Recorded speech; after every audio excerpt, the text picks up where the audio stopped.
Hello everyone, welcome to What If Cid Kagenou Had a Child with Alexia Midgar movie. Before we start, please go support Malo 78,744,744 for writing that awesome fanfic. This is the translated version I made. There will be some mistaken characters' gender, but of course it is a male. I am a father part1. This story begins in a future timeline or alternative future universe XD, where Cid after a few years gets bored, deciding to conquer the world, supposedly becoming evil, and will make a kind of Darth Vader. In what remains of the kingdom of Midgar, a young woman with red hair was none other than Iris Midgar, who was exhausted after a meeting with the resistance faction. Iris. This is the worst, we haven't been able to recover, on top of that we're losing more and more people, she complained. While the queen was lamenting. Iris. I wonder how they are doing, she's probably training him in the forest. Saying those words, a naive smile formed on Iris's face. Iris. Well, I must finish to go see them.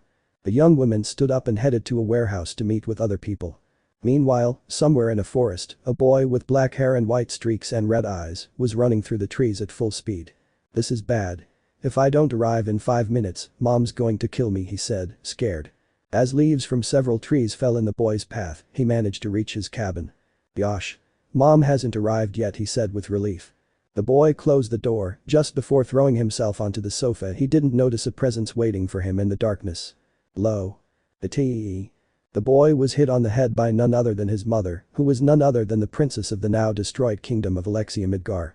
Alexia. Where were you? She said coldly. Mom, you see, I was just taking a s. Lo. Another blow was received from his mother, which made him sit on the sofa. Alexia. Hikaru, how many times do I have to tell you that being outside is dangerous? Scolds. Hikaru. But mom, none of them are around the forest. Alexia. I told you no and that's it. Hikaru. Puro mama. Alexia. No. The boy shrugged his shoulders and continued listening to his mother's scolding, and after about 2 hours she finally let him go. Alexia. Okay, I hope you understand anyway, go to the back room and get some candles to start dinner. Hikaru. Hi. The boy did as his mother ordered and went to the back room that serves as a supply storage room while he looked for the candles. Hikaru. Where are the candles? I stretch out my arms. Trying to reach the boxes on top as far as he could by stretching his arms, he tripped, causing several boxes to collapse on him. Box bangs. Hikaru. Damn, that hurt. He complained. The boy was on the ground rubbing his head from the impact. Alexia. Hikaru, are you okay? She said frantically. Hikaru. Yes, mom, I just tripped, Alexia. This kid, somehow I found candles next to the kitchen, come on, the table is ready. The mother picked up her son from the ground, but as the two walked away, the boy noticed a photo on the ground, which made him stop to pick it up. Alexia. Hikaru. What is this whisper? While the mother was confused by her son's actions, she saw him dusting a photo, but what amazed the mother was that her son's eyes widened and a smile formed on his face. Alexia. Hikaru, is something wrong? I asked curiously. Hikaru. Mom, look at this photo, it's you. I showed the photo. Alexia. The boy had found a picture of her when she was at the academy, but there was a big problem with that picture. Hikaru. Mom, look, it's dad, right? He said happily. Alexia. This is bad, what am I going to say? Hikaru. Wow, seeing you two together is very genie. Alexia. Give me that, I'll snatch the photo. Hikaru. Mom, why are you taking it away from me? He said confused. Alexia. Let's go to dinner, the food is getting cold. Hikaru. Puro mama. Alexia. Obey and go to the table I order. Hikaru. Mom, I just want to know more about dad. Alexia. Hikaru said coldly. The atmosphere between mother and son was very tense, but the boy reluctantly shrugged his shoulders and left. Sigh. Alexia. I don't think I can keep hiding the truth from him anymore. She leaned against the wall as she slowly fell. Alexia. What should I do? The mother lamented in silence. After a few minutes she left, and together with her son they had dinner in silence. It was obvious that he was still angry, but his mother tried not to give it relevance. Then the boy thanked for the food and went to his room. Hikaru. I don't understand why mom doesn't tell me about dad. They were the boy's last words before falling deeply asleep. The next morning the routine was the same. The boy woke up early as his mother tidied up the cabin. Hikaru was the first to finish breakfast, and after a short rest he started training, which his mother watched sadly. Swords. Hikaru. Come on, whisper. Swords. The boy trained hard without stopping, while without realizing it his mother was watching him with curiosity for his sword handling. Swords. Alexia. I wonder what time Nisama will come to visit us. Oh right, Hikaru is training. His swordsmanship is ordinary and simple, it's like hell. Before the mother could finish her thoughts, some words interrupted her, making her astonished. Hikaru. I need more power, he said with determination. These words made her remember a certain person, but all that was interrupted when suddenly her son's aura, which was white, darkened, taking on a very peculiar and terrifying purple color for her. Door slams. Hikaru. Mama. Alexia. Hikaru, stop right now. I order. The boy, scared by his mother's actions, stopped his training. His mother approached him very quickly and hugged him, making Hikaru even more confused. Hikaru. Mom, what's wrong? Alexia. Hugs him tighter. Hikaru. Mama. Alexia. Hikaru, I don't want you to wield a sword again. She stared at him. Hikaru. Alexia. I want you to swear to me that you'll never do it again. Now the mother held her son's hands tightly as they exchanged glances. Hikaru. But mom, I don't understand what you mean. Alexia. Swear to me, she said desperately. Hikaru. Mama. Well, the boy did not understand the situation they were interrupted by. Burst. Alexia. Several trees were knocked down, while about 3 figures approached. Hikaru. And no, that's true, I was amazed. Alexia. Hikaru, come on, we have to go, I ordered, scared. The boy didn't have time to say anything before he was taken by his mother's hand and they started running. Burst. Alexia. How did you find this place? She complained. Hikaru. Mom, where are we going? Alexia. We must leave the forest to meet Nisama. Hikaru. Aunt Iris came to visit us. Alexia. That's right, now let's hurry up and see her. Mother and son ran at full speed through the forest trying to escape from the people who started the destruction. Alexia. Come on, Nisama, where are you? The two continued running until they managed to see some familiar people. Hikaru. Aunt Iris. I scream. Iris. Hikaru and Alexia, are you okay? She asks worriedly. Alexia. If we managed to escape in time, but more importantly, how the hell did they find the forest? Iris. I don't know, maybe, but anyway, come up, we have to go. The two nodded as they climbed onto their horses to leave. Char. Iris-sama, are we ready to go? Question. Iris. If everything is in order, let's go. Hey. Okay, you heard, let's go. Port. The young man's head was quickly cut off. All. Char. No. The figure of the guys was shown, these same ones dressed in black. Type 1. Wow, what do we have here? He made fun of. Taki. Damn, clench your fists. DYP 2. But if it isn't one of the resistance leaders. Char. Taki. Run, we'll stop you, they shouted. Both Iris and Alexia understood and started running since their horses had been killed by the guys. Hikaru. But mom, we can't leave them, I scream. Alexia. We have to go, understand. While the son was arguing with his mother, they didn't notice that a third guy knocked them down. Low. Alexia. Hikaru. Mama. The mother had been attacked by one of the guys who stood there watching everything while he restrained Iris so that she wouldn't go help. Hikaru. Mom, are you okay? I try to lift her up. Alexia. Yes, let's go. Type 3. Where they think they are going. The guy cornered the two while holding his sister with one arm. The two stood on guard, which the guy only started laughing to raise his sword pointing at Iris's head. Alexia. None. Iris. Alexia runs with Hikaru, run away. Alexia. Pipiro is absent. DYP 3. Ha ha ha ha ha ha, I like that scary face you have, he laughed disgustingly. The guy was about to murder his sister in front of his eyes. Alexia. No. Clash of swords. DIPO 3. Hikaru. I won't let you do it. The clash of swords took place, the boy had gotten a sword from the ground to prevent his aunt from being killed. DYP 3. You damn brat. Hikaru. Tomagrito. Sword. A strong sword cut through the guy's abdomen, making him step back. Type 3. Bastard cough. I spit blood. The fight quickly started, but the boy was easily dominating until. Low. A kick hit the guy square in the face, sending him flying and crashing into a tree. DYP 3. Scream of pain. The guy fell unconscious. Hikaru. Well, he said proudly. The boy quickly went to his mother and aunt to help them stand up. Iris. Hikaru, you're really strong. Hikaru. Thank you, aunt, he said happily. Alexia. Hikaru, I told you not to do it. Hikaru. But mom, Aunt Iris was going to die, he said angrily. Iris. Make what, Alexia? Alexia. It doesn't matter, let's go. The three of them set off. But before going they were intercepted by the first two guys who were waiting for them covered in blood. I won. What a brat, you managed to knock out that idiot. I point at guy 3. Hikaru. Damn. Type 2. It's a shame, but this will be their grave. He stood behind them. While the two guys were waiting for them to attack, Hikaru started laughing, which puzzled everyone. Alexia. Hikaru. Type 1 Type 2. What? Hikaru. Do you really think you can defeat me? He said confidently. Type 1. Listen brat, you're nothing, just trash. Low. The punch in the guy's face was given by the boy, who was now angry. Type 1. Flew away. Hikaru. Yosh, the distraction worked. Dipo2. Maldi. Sword. The clean cut was given by Hikaru directly to the guy, who barely managed to dodge. Iris. Hikaru, she said in amazement. Alexia's. No. While the boy took the advantage in the fight, he began to slow down due to fatigue, which now the guys were subduing him. Hikaru. Shit. The boy was barely able to dodge the attacks, but the moment came when, while dodging a sword blow, he didn't notice the guy behind him who hit him, causing him to step back in pain. Alexia. Hikaru. I scream. Hikaru. Spit blood. Type 2. What's up, boogers, that's all, he made fun of it. Iris stood in front of the boy trying to protect him, but was easily repelled. Alexia. Nu, call me scream. Iris. They run away with Hikaru.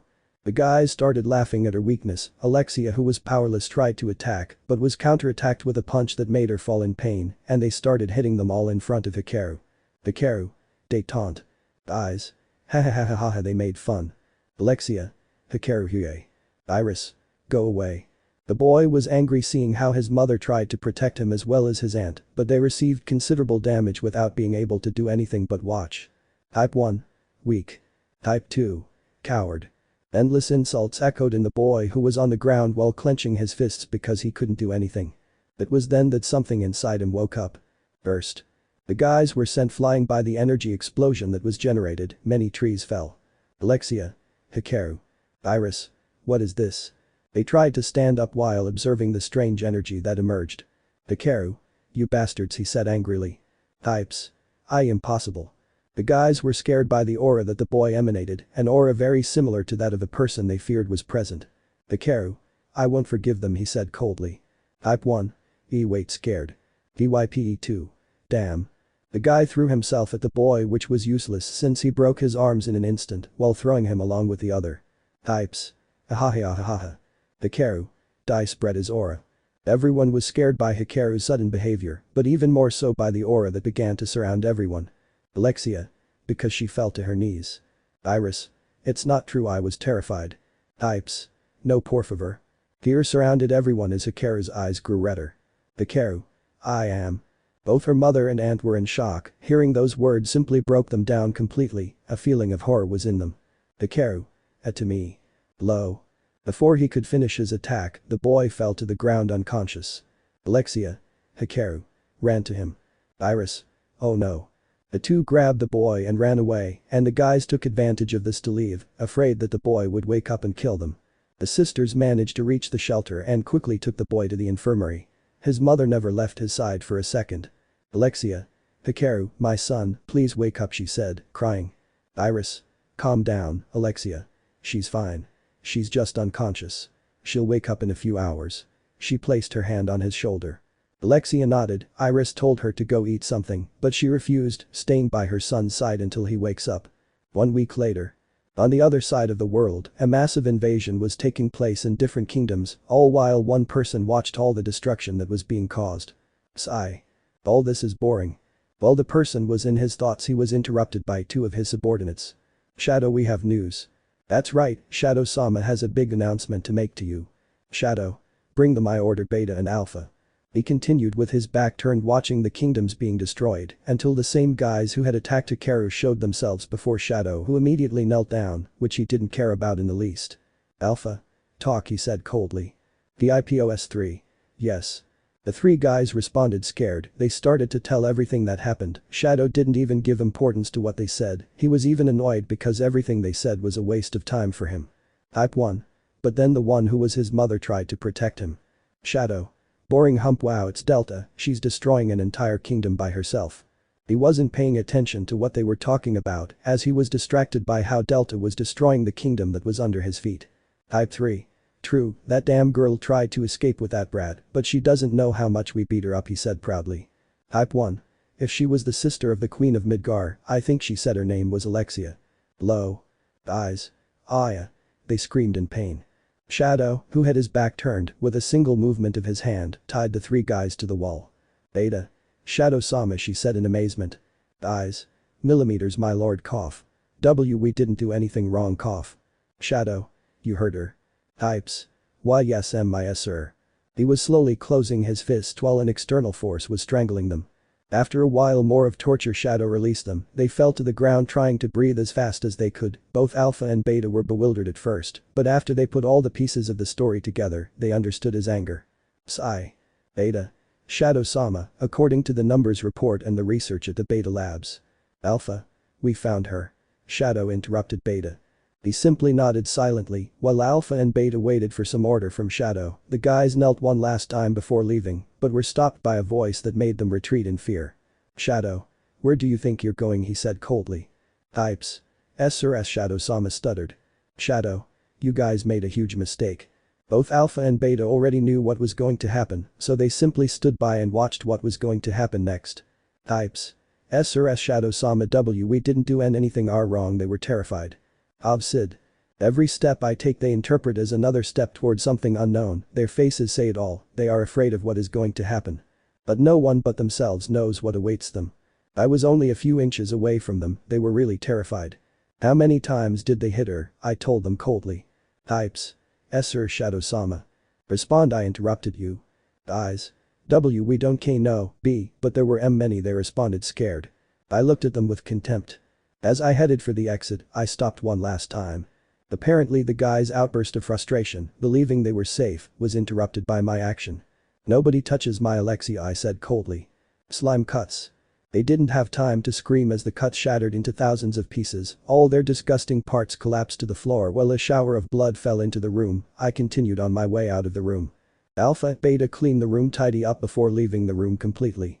As I walk through the halls a question runs through my head, am I angry about her? I haven't seen her in a while, I thought she had disappeared completely. Am I anxious or am I just worried about wanting to continue with this silly villain role that I decided on years ago? My dream of being the Eminence of the Shadow, suddenly I replaced it with my thirst for revenge. I wonder what she would say if she saw everything I have caused.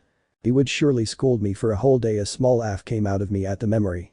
While on my way to one of the control rooms, I encountered one of the 7 shadows. Epsilon brings Delta with you and prepares an order ship. Epsilon. Let's go out, my lord. He asked while bowing to me. If we go to the ruins of Midgar, I replied. Epsilon. My lord is serious. You didn't hear me, I said coldly. Epsilon. And that's not it, my lord, everything will be ready in 10 minutes. Well, I'll wait for you at the port. Having said that, I left the control room. Sigh. Well, I wonder what his reaction will be upon seeing me after so long. Maybe he'll greet me with a big hug. Who am I kidding? He must hate me. No, I made him hate me after all. Anyway, what intrigues me now is knowing about that protege he has. So his power is similar to mine, I said to myself. A small smile had formed on my face without me realizing it.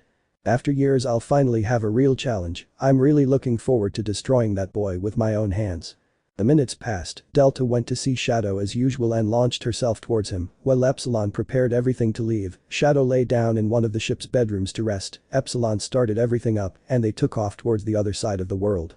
Several doubts cross at all times, why he decided to leave his dream for revenge, what did Shadow lose to change it, why Alexia has so much resentment towards anything that is related to him, why Hikaru has that power and knowledge, what happened to the kingdom of Midgar and the entire world. Only time would answer all those inconsistencies. I am a father part 2. Alexia. And what are we going to do tonight, Pachi? Cid. Alexia. I said what are we going to do tonight, are you deaf perhaps? Cid. I'm not, I just don't understand what you mean. I tilt my head. Alexia. Blah blah blah, well I suppose that as the loving boyfriend that you are you will carry me in your arms like all the previous nights to hunt criminals. Hey, you don't know how much I love you, Pachi. The young albino girl was flirtatiously making fun of the poor Cid. Cid. Take you? You'll say better to force me. Alexia. How cold. My boyfriend wipes fake tears. Cid. I wonder until when he will stop extorting me with the thing about revealing my identity. Alexia. That's easy to answer. Id. When he asks excitedly. Alexia. When we get married and after having a child. Giggles. Cid. As if you could hold my Excalibur. Hit. Cid. I tie and now why the hit? Alexia. for being stupid hump. Blushing pout. Cid. Son. Hit. Cid. I hope our son doesn't also suffer from domestic abuse. Alexia. I can't wait to see the face you'll have when we're married and I give you a family hahaha your scared idiot face will be the best haha. While the two of them get lost in their own thoughts and fantasies, our dear poor mob will tell us what's going on. Cid. Well, I've been left looking like a complete idiot. I was tricked and now extorted by this crazy tsundere princess. I don't know how Alexia came to the conclusion that it was Shadow, but she did. The last time this happened was after Rose Senpai's rigged wedding, who by the way has been avoiding me. Sigh. Alexia. Is something wrong with you? I was wondering how long Rose Senpai will be avoiding us, as I said bluntly, since this involves both of us. Alexia. True, well after all even I would stay away. Well, it was all your idea, I said. Alexia. I was just being honest. Yes, sure. Alexia. TCH. Besides, it's the best for both of us. After all, I don't want you flirting with her when you see each other at her base, she whispered. Certainly sometimes I regret having made this decision. Okay, for all those wondering what the hell is going on, well, Alexia discovered that I am Shadow and that I have supposedly been saving her and blah blah blah. She is extorting me by revealing that so that we can have a relationship that is not a fake one but a real one, but I told her over and over again that I don't love her or anything like that, but she said that we would start from scratch. Anyway. After all, I have calculated that within a year at most the whole cult will be over. What a pain will I have to invent another cult or enemy. Anyway, I'd better think about it later. Hey, I think tonight I'll go talk to Rose Senpai before she assumes her role as Queen of Oriana and leaves school. Alexia. Yes, I think you should go see her. Wait. You can't do that. Because I was confused. Alexia.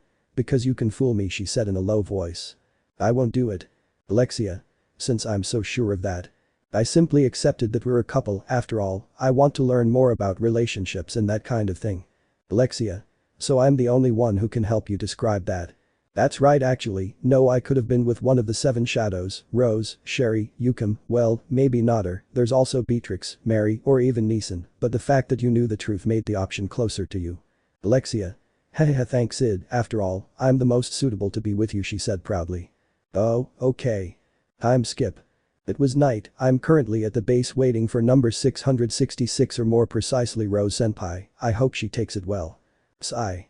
I apologize for being late. Calm down, it's the agreed time, I said with my back to her. Well, I think we should talk about what's going on. She simply nodded. I know you must feel betrayed by me, but I'll just say a few words. I lied to you, yes, I did it in order to protect you from the dangers, and you have every right to not believe my word anymore. That won't change the fact that I will stop looking out for you. What's more, I will continue doing it from the shadows like I always do. I see she clenches her fists. It seems she hates me, according to her reactions. It's not going to end well. That's all, you are free to stay or not in Shadow Garden. Rose. I understand, she remained crouching. I'll let you order your thoughts, until later, Queen of Oriana. It's Rose. I screamed. Huh? Rose. Please call me Rose. Aren't you disappointed in me? Rose. Because I should be. I cheated on you, I betrayed you. Rose. But it was because of me, you just said it yourself, your love for me goes beyond what I can imagine. I told you before, right? Fate put us both together. Fuck, this wasn't the scenario I wanted, and what the hell does fate have to do with this? Normal. Shadow was totally confused with Rose's words. Cid. Soka. Rose. Thanks Cid for always protecting me. Cid. It's nothing. Rose. I want you to listen to me too, please. The black-haired boy simply nodded at the blonde's request. Rose.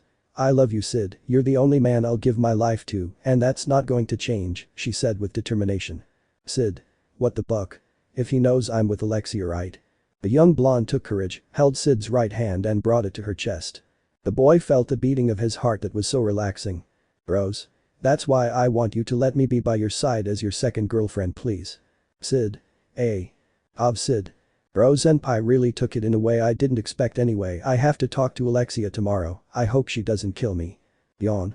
I think I'd better go to sleep, I said before going to the dorms. I entered my room. I didn't turn on the lights. I just lay down on my bed and then I felt a pull on my shirt back. Atei. Where have you been? Huh? Answer the question, little brother. I was taking a walk, Neeson, I said carefree. Claire. You take a walk at such an hour of the night. You don't have to shout, Neeson. Claire. It seems this kid has forgotten his manners. He clenched his fist. Oh, I'm dead.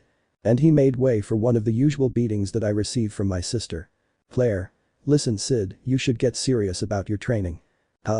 Because you know I'm not that good. Claire. Cid.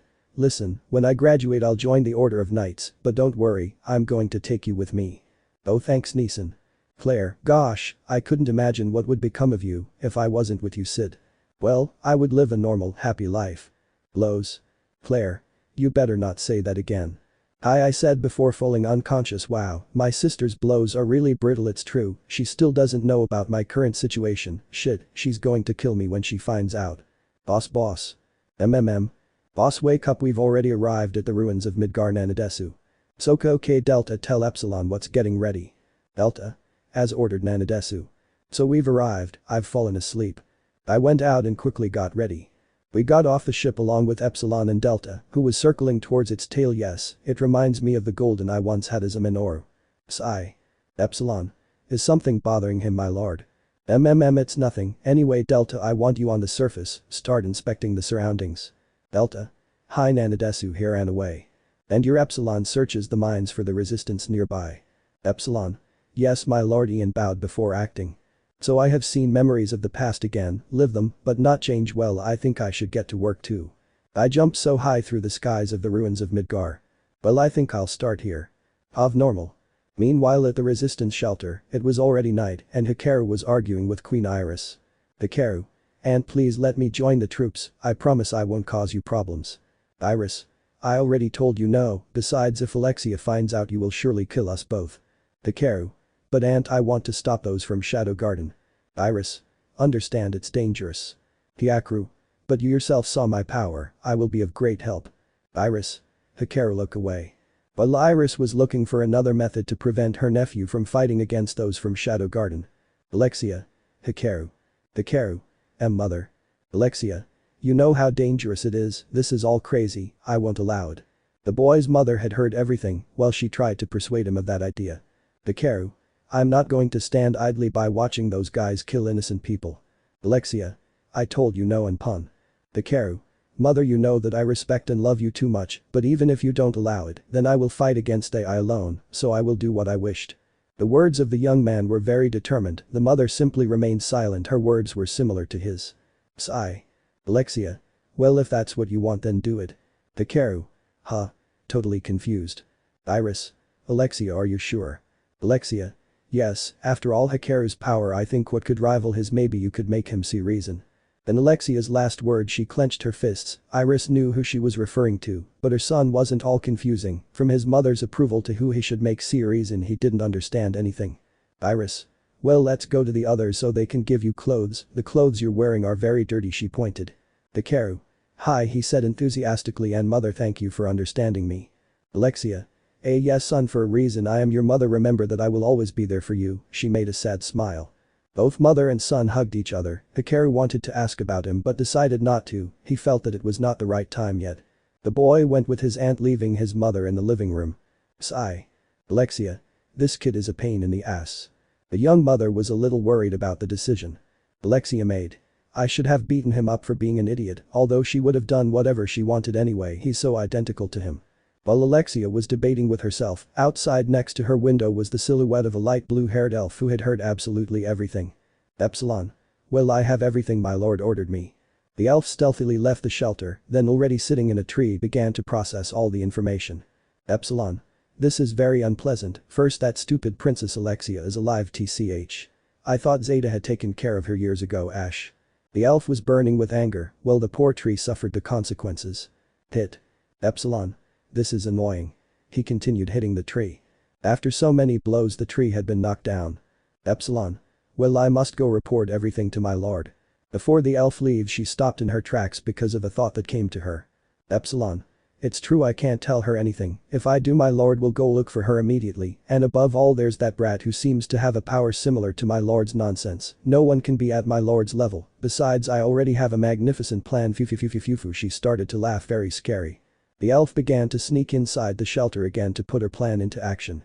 In the resistance cellar Iris and Hikaru were looking for clothes for him. Iris. Well put this on Hikaru. Hikaru. Okay this looks like a uniform. Iris. That's right, the uniform is from the old Midgar school. Hikaru. It's the school mother went to he said excitedly. Iris. Exactly she attended. The boy put the uniform on and threw away his old, already dirty clothes. Iris. Wow, it fits you perfectly, that's all for today, tomorrow you'll join the lines, he said as he left. Hikaru. Hi. Well, before going to mother's, I'll take a look at the facilities. The boy went out to explore, running into several people who were kind to him. After visiting every corner of the shelter, Hikaru went to his mother's room to see how she was. Hikaru. Mom. Are you here? The boy was screaming to see if his mother appeared. Hikaru. Where will she be? Alexia. I'm here, Hikaru, don't scream. His mother called him from behind. Hikaru. Gomen, he shrugged. Alexia. Whatever, light the candles, you can't see anything. Hikaru. Hi. The boy lit all the candles in the room to start looking for something of his. Hikaru. Mom, do you know where my sword is? Alexia. It's here. Hikaru. Great. Alexia. You're very careless. Hit. Hikaru. Huh. The boy's sword had fallen to the floor from his mother's hands, who was in shock with her eyes wide open, very freaked out. Hikaru. Mom, are you okay? Alexia. Hikaru. Mom. Again and again the son called his mother, but she just looked at him with astonishment and much sadness. Hikaru. Mom. Screamed. Alexia. Reacted. What's wrong, why are you yelling at me? Now the mother was angry. Hikaru. It's that you were in shock. Alexia. Oh sorry, I just remembered someone. Hikaru. Someone. His mother only attended in confirmation while she continued looking at him sadly. Alexia. He is identical to him. Hikaru. Did you perhaps lay paw? Alexia. The uniform looks good on you, she interrupts quickly. Hikaru. Humph, if Aunt Ira said something similar. Alexia. I see. An awkward silence between mother and son filled the room and Hikaru's curiosity could not hold it any longer. Hikaru. Hey mom. Alexia. Tell me son. Hikaru. I have a question that I've always wanted to ask, he said a little tensely. Alexia. Of course, what is it he worries about, fearing what he already knows? The son clenched his fists and looked in his mother's direction. Hikaru. I want to know why you don't tell me about my dad. Alexia. Finally I ask, I guess I can't keep hiding the truth. Hikaru. I know it's a hard subject, throughout these years I've always seen your reactions with just mentioning my dad, but I need to know why, he said with determination. Alexia. Yes, I think you're right, but I look away. Hikaru. Please, mom, I need to know about Pap. Explosion. A loud bang was heard throughout the shelter, several of the debris began to fall on top of everything. Hikaru. Mama. He lunged. The boy managed to catch his mother and later left the place. Hikaru. Now what happens? Alexia. Maybe this place is finally falling apart. Hikaru. But these mines are not safe. Alexia. They were at one time, this is where my father had his treasures. Hikaru. Wait, was grandfather rich? Alexia. He was the king of Midgar. Hikaru. Huh. He is surprised. Alexia. It stopped being safe after a day, well let's not discuss that, now let's get out of here briefly. The boy quickly uses magic to be able to get to the surface in a single attack. After that, most of the shelter managed to get to the surface safely. Iris. Alexia. Hikaru. Screams. She was desperately searching for her sister and nephew among the people. Iris. Where are they? Alexia. We're fine, Nisama, calm down. Iris. Thank goodness. Hikaru. What happened, aunt? Iris. I don't know, suddenly everything fell apart. Mother and son were thinking the same thing, everything was very suspicious. Iris. Well, I guess we should move, I'll go tell everyone that we're going north. Hikaru. Aunt. Jump towards her. Alexia. Nisama. Cut. A slime whip with a really fierce edge came out of the darkness of the forest. Hikaru. Aunt is okay, he said scared. Iris had been attacked, but Hikaru had managed to avoid the attack. Alexia. Nisama P, please say something, he shook her. Iris. Koof cough, I'm fine, he tried to stand up. Wow, who would have thought that a worm could avoid my attack, he said mockingly. Hikaru. Who are you, show yourself. Iris. What was missing? Alexia. Oh no, that voice is from. Isicho had wielded his sword in the direction of the forest, while a silhouette of a woman was increasingly shown. An elf with light blue hair with two pigtails who wore a black suit had appeared with a smug smile. Alexia. What the hell are you doing here? Your words hurt me, ex-princess Alexia, have you forgotten my fiery sadness? Hikaru. P, princess. The tense atmosphere settled over everyone while the elf waited for the others' actions. Iris. I'll distract her so they can leave. Epsilon. Ara, do you think you can do it, he mocks. Iris. TCH. Damn, I'm going to K. Hikaru. I'm going to go, he got ahead. Alexia. What do you think you're doing? You won't be able to beat her. Hikaru. You won't know that until I fight. Alexia. But it's crazy, she shouted angrily. Hikaru. Take her as far as you can, I promise not to get hurt, he said to Iris. Alexia. Don't ignore your mad. Hikaru. Now. Iris only attended to her nephew's request, and without letting Alexia continue claiming her, she took her and left with her. Sigh. Hikaru. Well, shall we start? Now, are you sure about this, brat? I can give you 10 seconds to run if you want, Fufufu. Hikaru. It's not necessary, because I'm going to defeat you, he said with determination. Fufufufufufufufufufu. While the elf laughed like crazy, the boy gripped his sword tighter. Hikaru. Here I go. He launched. The boy had attacked with great force, while the elf simply stared at him. Shock. Hikaru. Huh. What's wrong is all. The boy's sword had been stopped by a wall made of slime that came out of his suit. Sword slashes. Several blows from Hikaru's sword were blocked or dodged by the elf. Hikaru. How are you so fast? Fufufu, what's wrong? Are you tired? He mocks. Hikaru. Shut up. Throws more attacks. Hits. Now the boy had begun to attack not only with his sword but with his fists. The right blow was going to the elf's face, but she only dodged it and counterattacked with a kick to the boy's stomach. Kick. Hikaru.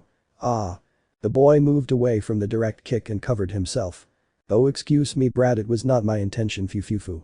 The elf, while mocking him, now launched herself to attack him. Huts. Hikaru. You damn covered herself. Several very sharp whips came out of all parts of the elf's suit, her silum control was 100%. Huts. The whips had begun to cut various parts of the boy's body, who could barely dodge them. Hikaru. I will not be able to hold on any longer, I must bet everything on the technique that I was practicing. While the boy tried to get away from the elf, she increased the slime whips began to subdue the boy. Huts. Hikaru. Odd cry of pain. The slime whip had pierced one of the boy's shoulders. Fufufu, brat, now you're going to die, Fufufu. The elf attracted the boy with the whip what pierced him. Goodbye, mock. Explosion. Aya. The elf had been sent flying after a great explosion of energy that the boy had generated. Damn brat. What the hell did you do to me? Screams angrily. Hikaru. Ha. What's wrong, elf? Unhappy brat. Sword slashes. The boy had begun his counterattack towards the elf, who after the explosion had begun to levitate. Hikaru. What's wrong? Is that all? Returns the mockery. Quickly the boy began a flurry of quick attacks all around the elf, who was now on the defensive. Hikaru's attacks were beginning to get more precious. Hit. Ah. The elf had been hit in the stomach, making her back down. Hikaru. Ha. It seems that the feared precious Epsilon was not that big a deal. Epsilon. Unhappy brat, how do you know about me? She said irritably. Hikaru. I read some reports on the names and some abilities of the so-called 7 shadows. The boy began to get into a fighting stance again and attacked the elf. Huts. Epsilon. Almost tch. The strong blows from Hikaru's sword severely damaged the Epsilon slime card, who did not understand why the boy was stronger out of nowhere. Hikaru began to accumulate energy in his hand and then. Explosion. Epsilon. Ugh. The elf had received the full impact while the young man positions himself above her, pointing his sword at her throat. Hikaru. What's going on? We're still just starting, Epsilon. I am a father part 3. Hikaru. What's going on? We're just starting, Epsilon. The young man had subdued the pigtailed elf, who was in shock after being knocked down by the brat. Epsilon. You damn son of a bitch. Hikaru. No bad words, ma'am, mocks. Epsilon. I'm going to kill you. Cut. The sharp slime whip came out from the bottom of the elf's suit. Hikaru. Damn, that was close. Steps aside. Epsilon. Unhappy brat, I'm going to destroy you, I'm going to rip your head off. Hit. Hikaru. Shut up already. But the blow to the face he sent Epsilon flying towards some trees. Epsilon. Damn, how are you so strong? Complained in pain. Hikaru. Really, you haven't realized? Epsilon. Say it already, you unhappy, what is your dirty trick? Hikaru. Dirty trick. I'd rather say knowing how to take advantage of your rival's mistakes, mocks. Epsilon. Unhappy brat. Kick. With a kick to the elf's ribs, the young man brought her to her knees in pain. Epsilon. I unhappy spits blood. Hikaru. I realize that your handling of magic is incredible, and more with your slime suit, you handle it perfectly then. I realize that your source of power, so to speak, comes from the slime. I only had to detach yourself from your suit, and that's how you would fall. And every time you hit me or we got close I would absorb it, therefore you are weakened. Epsilon. How is that possible? Hikaru. It's over, raises his hand. The elf was alerted by what Hikaru was going to do, who began to gather a large amount of magic. Obviously this amount was very weak, but in the state she was in she could finish her off without a doubt. Epsilon. Why you won't do it? True, her voice broke. Hikaru. Do you really think I won't do it? Epsilon. Please don't do it, he's scared. Hikaru. How many innocent people asked them the same thing? For years they took the lives of innocent people just for their satisfaction. Tell me seriously, do you deserve mercy? The elf was simply scared. Everything she said was true. Deep down she knew it was true. She has killed her entire life to please her master. She had felt this fear before too, exactly 15 years ago. Hikaru. I knew it, you have no right to ask for mercy. The young man's attack had been completed. Hikaru. Goodbye, Epsilon. The elf simply with tearful eyes closed her eyes to accept her fate. Hikaru. Die. Hikaru. Dog. The young man flew after a sudden explosion that fell from the sky. Hikaru had barely managed to cushion the impact while creating a shield with magic to withstand the explosion. Hikaru. Shit. My shield won't hold up anymore. No matter how much magic I used, in the end, the power of the explosion also consumed it. The explosion consumed a large part of the forest, while in the distance from it those in the shelter had managed to evacuate successfully, but a certain white-haired woman got upset. Alexia. This is bad. Hikaru hasn't left the forest yet. Desperate. Iris. TCH. Damn, we can't do anything. Clench our fists. Alexia. I have to go with him. Iris. You won't. The red-haired girl had taken her sister's arm. Alexia. Nasama, what are you doing? Why are you stopping me? I should have gone to protect my son. Iris. Alexia understands, if I let you go you will die. Alexia. You're crazy, let me go, I have to go with my son, let me go. Iris. I won't do it. Now the red-haired girl had grabbed her sister by the arms, who was struggling to get free. Alexia. If I don't go they will kill him, she screams desperately. Iris. We must trust him. The sisters were struggling. Back with Hikaru, he was on his knees, really affected by the explanation. Hikaru. Ah, what was that shit, I can't get up. While the young man tried to recover, when the fog from the explosion vanished, several danger alerts sounded in his head as if he was about to die. Hikaru. What the hell is this? Because my body is shaking, I have to get out of here. The young man tried to recover so he could leave. Once he turned his back, he was going to leave, but then. The truly terrified laugh was heard behind him. So you are the prey that left Epsilon in this state. A werewolf appeared in the center of what was the massive explosion, who was holding the unconscious pigtailed elf Hikaru in her arms. She just called me prey. I can't perceive her power because of how great it is. The young man was really scared by the presence of said woman, who only looked at him with interest. Well, I think we should start Niels. The wolf woman left the elf on the ground. At the same time Hikaru saw this as an opportunity to escape. Hikaru. Well now. He began to leave as fast as he could when he felt a strong pressure on his stomach. Where do you think you're going, Dezu? Her speed was impressive, as if she had teleported towards him. She was with a woman about to shoot an energy sphere at her stomach. Hikaru. How is it? Burst. Hikaru. Gahahaha. Cry of pain. The young man didn't have time to react and flew against some rocks. Hikaru. Shit, who is she? He tried to stand up when then. Pick. Hikaru. Ah. The wolf woman in a second had landed a kick in the face, throwing the boy into the sky. Hit. Hikaru. Gah. The blow from above was received on the young man's sword to send him back to the ground. Hikaru. Aogig. He was on the ground, unable to get up. It took about 2 blows to leave him in a serious state. Hikaru. Should I see, can't move, damn it, I don't remember anything about the files on her. Trying to stand up, Hikaru received a kick to the jaw. Oh come on, that's all, Dezu. He held Hikaru by the hair and with his free hand the left one hit him in the stomach. Hey, are you listening to me? The flurry of blows received Hikaru, who was about to fall, inconsistencies of pain. You're not a fun prey, Dezu. He threw him to the ground with a force that left him impregnated in the same. Hikaru's body wasn't responding. Was this woman really going to kill him? Even more so, who was she? Let's end this, Dezu. With his right hand he pointed at the young man's body. His claws began to grow. Hikaru. I'm going to die here. Hehe gets closer to him. Hikaru. The report said of an unknown beast, it's her, but since she has so much power her name was. Eyes. The werewolf's claws went in the direction of the young man's neck. Hikaru. I don't remember exactly what happened, but that night in the woods when I thought everything was under control, I saw a beast and then. It's the end. I'm really pathetic to believe that I could be a hero and save everyone, but I'm not. I can't even save myself. Because everything is happening so slowly, it's a form of torture of my own mind. Now I remember, there was just a report of this woman. I can't even consider her that, she's a demonic beast that's going to kill me. The name Delta, now I know why it's so scary. I'm sorry mom, I failed you. I closed my eyes waiting for the end of everything. It was then that I saw her. The beautiful woman with purple hair. Looks like you're in big trouble, honey. Hey, he just called me honey, wait, who's that? Hop. Delta. Where did Dezu go? She said in surprise. I had been pushed away, but how? I don't understand. Is the woman holding me in her arms? I can't move. Damn it, I can't react, my body is getting weaker and weaker. The mysterious woman left me sitting leaning against a tree, while with her right hand she caressed my cheek. Are you hurt your cheek, darling? Because I didn't feel it. Oh, I hope it's true the beast's attack did manage to touch me. I can't resist any longer, the internal damage is too much. Delta. Who are you, Dezu? Don't worry, I'll finish this briefly. She gave me a warm smile. No, don't go, it's going to kill you. Don't go, I tried to talk. Don't worry about me, when you wake up everything will be over. Delta. Don't ignore Delta, Dezu. Then my eyes began to close. The mysterious woman stood up and went straight to the beast. Who was on alert. What's going on? Oh, I see. It seems he won't listen to me, I can't take it anymore, just please don't die. I am a father part4. Hikaru. Everything is dark. Where am I supposed to be? I remember fighting with that elf. And then that damn beast fell from the sky and beat the shit out of me. It wasn't even that, it didn't last more than a few blows, and it destroyed me.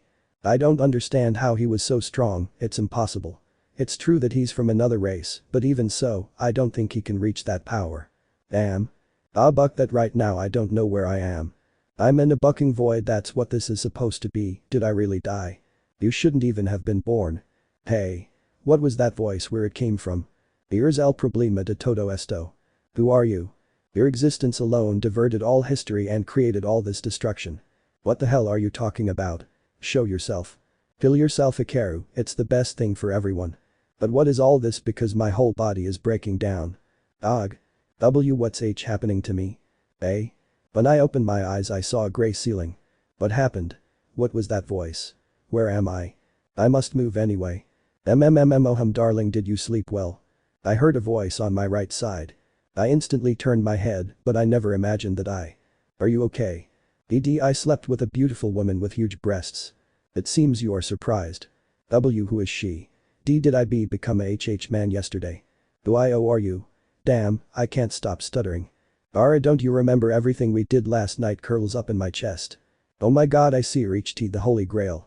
Tell me, do you want me to help you remember, darling? Hey. How is it that he's so close to me now?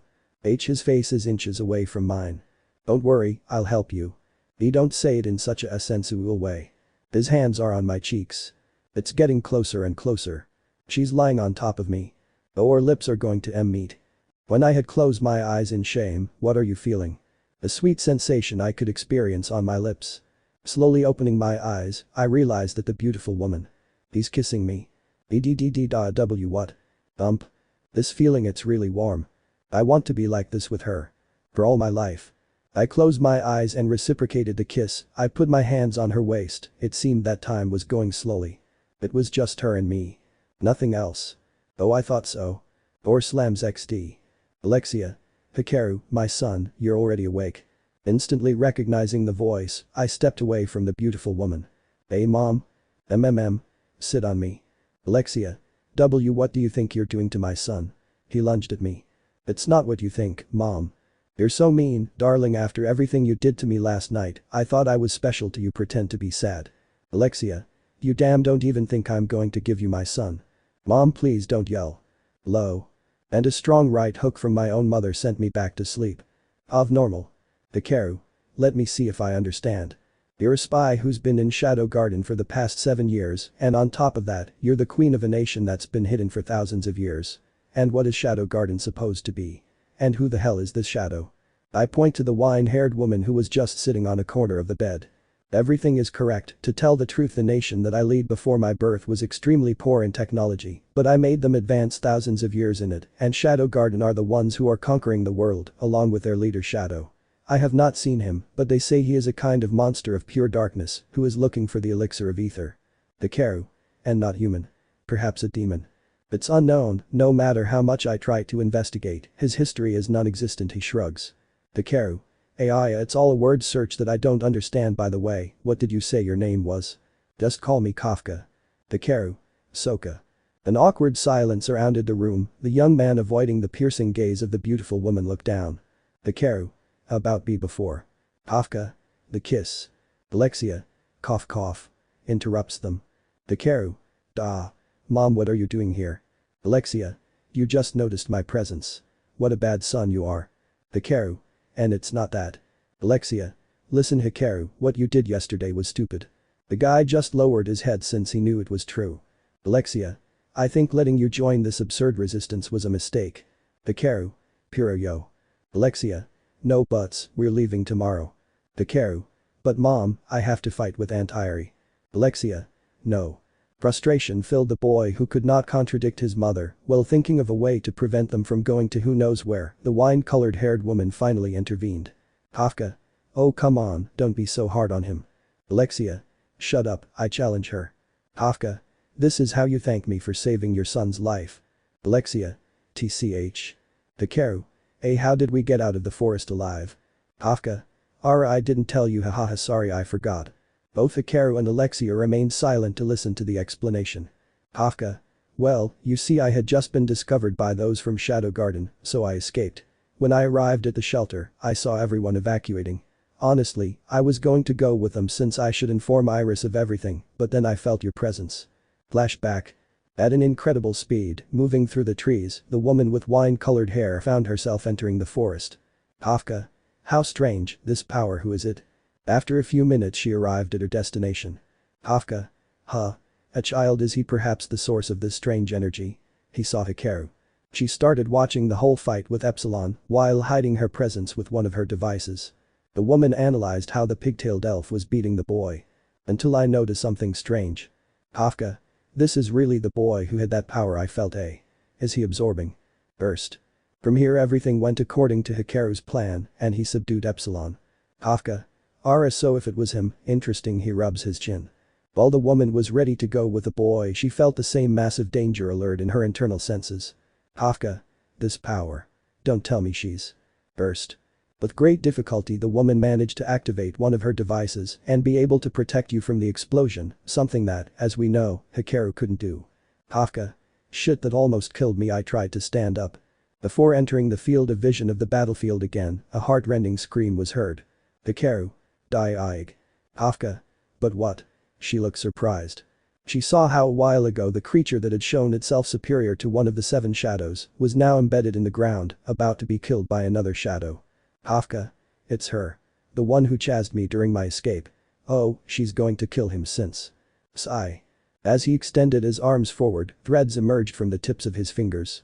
Tangled in some trees, they tensed up, the woman pushed herself towards the boy. Delta. Dies. Pop. The woman's speed inexplicably managed to narrowly overcome the werewolf's murderous attack. Kafka. But how cute he looks. I look at Hikaru.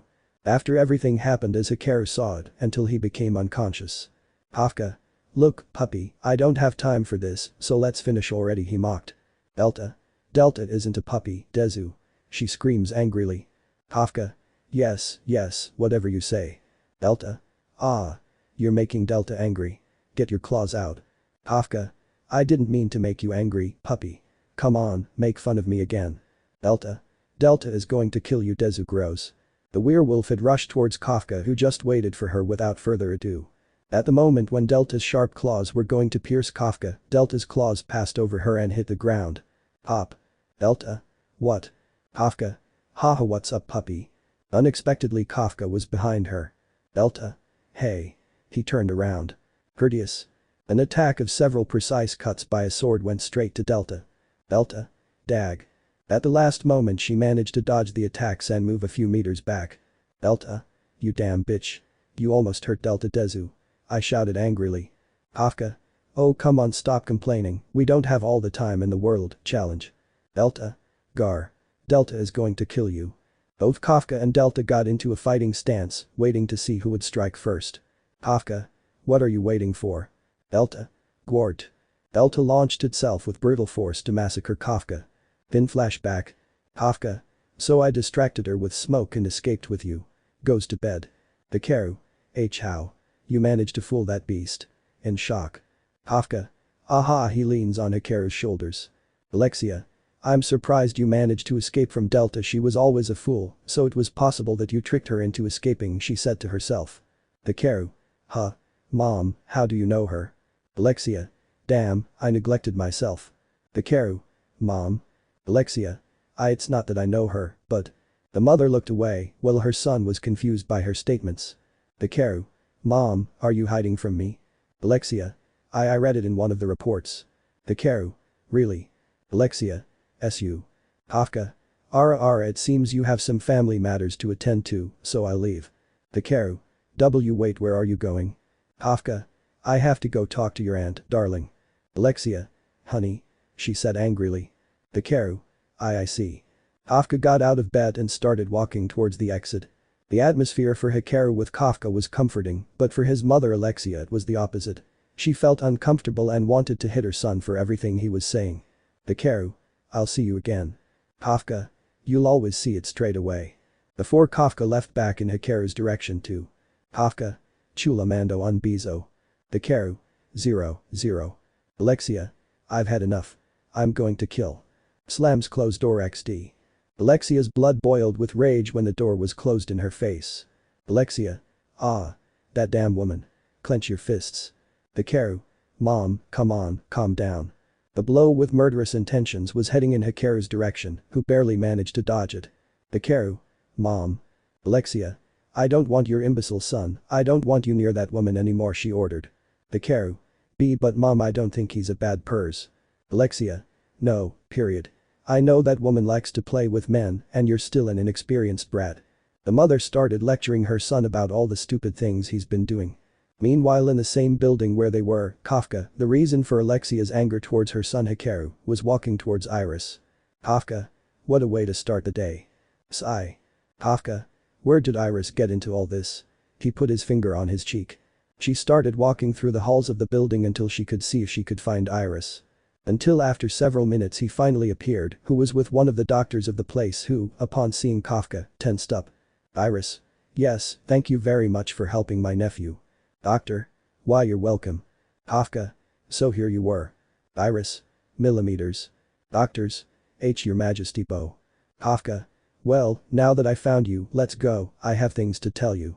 Iris was surprised to see how she completely ignored the respect they gave her, because she could do it after all, she was like that.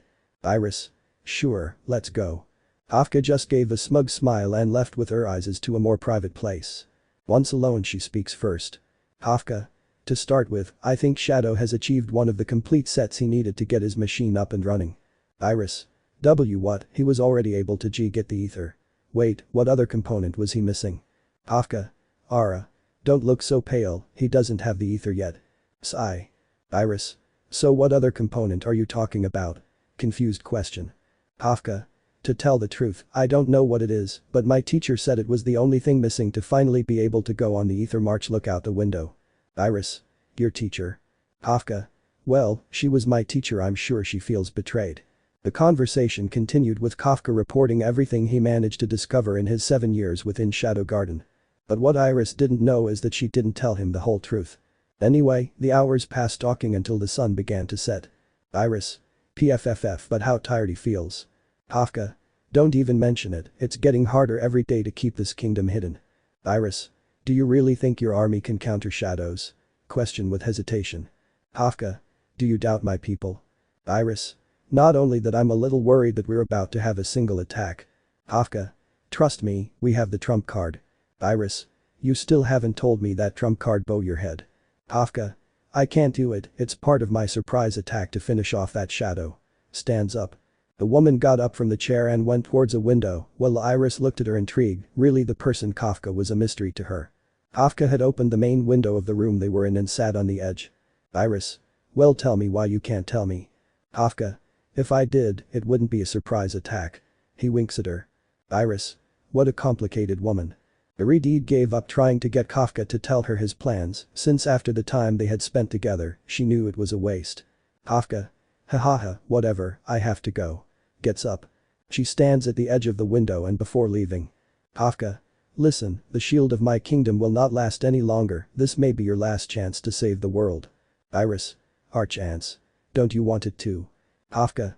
If my calculations are correct, we have less than 3 months until the shield goes out and Shadow Garden conquers the last kingdom in the world and takes over the ether. Iris.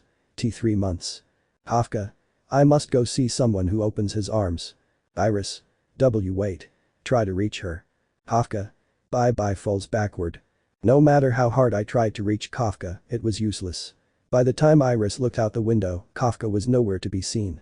Not far from the living room where Kafka was located. The boy with black hair with white streaks and red eyes tried to stand up, but it was useless because he fell because his body was still so weak. Low. Hikaru. Damn tch. He complained. With little strength he stood up, it was then that he heard a sweet voice calling him. Hafka. Instead of overexerting yourself, you should rest, darling. Hikaru. Huh. He turned around quickly. Hafka. Oh Hikaru. Hello Mrs. Calf. Hafka. Don't call me madam again. She was now in front of him, it was so fast that he didn't even notice. Hikaru. Gee Goman, I didn't mean to. Hafka. You know, I'm only 26 after all, he shrugged. Hikaru. Why yes I'm sorry. Sigh. Hafka. Anyway, apparently you can move now. I look at him from head to toe. Hikaru. Something like that. Hafka. I see The woman turned around and again positioned herself on the window of Hikaru's room. Hikaru was confused as to what she was doing, but just watched her like a puppy watching its owner. Then she sat on the edge and looked at him. Hafka. Let's go for a walk.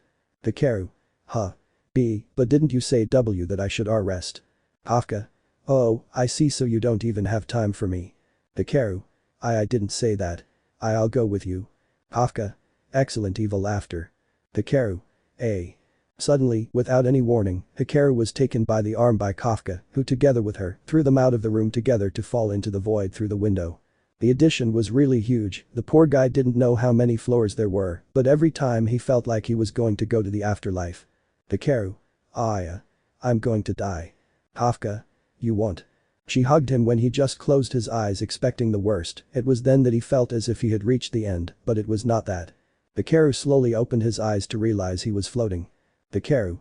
How am I flying? My magic hasn't recovered yet. No wait, it's not magic, what is this? The alone for the first time the whole kingdom. But the young man's thoughts were contradicted by his own mind.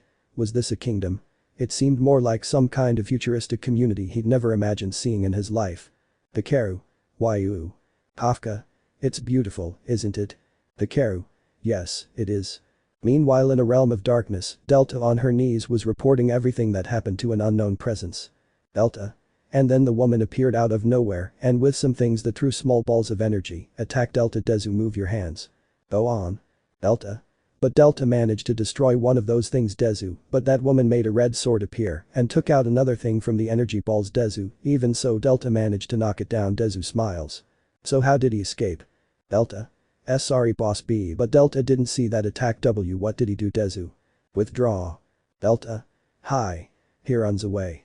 The poor Delta left as quickly as she could. While the presence was meditating on everything that Let's had reported, a blonde elf interrupted his thoughts. It was none other than Alpha. Alpha. Lord Shadow. According to Ada's studies, the woman Delta faced is the traitor who managed to escape. He stood up as the elf became nervous because of the power he gave off. Well, from under the steps of his throne he spoke. Shadow. Continue. Alpha. Apparently that person is the queen of the last kingdom that opposed us along with the resistance, but we just located it, along with the last key to access the ether, but its shield will be destroyed soon. Continue waiting for that to finish them off. Shadow walked past Alpha, who the whole time remained on his knees before him, just looking into his eyes could cause death. The person she loved and respected was not the same as 15 years ago, he no longer cared about anything except his goal. Before leaving he gave orders to the elf. Shadow. Prepare everyone. Alpha.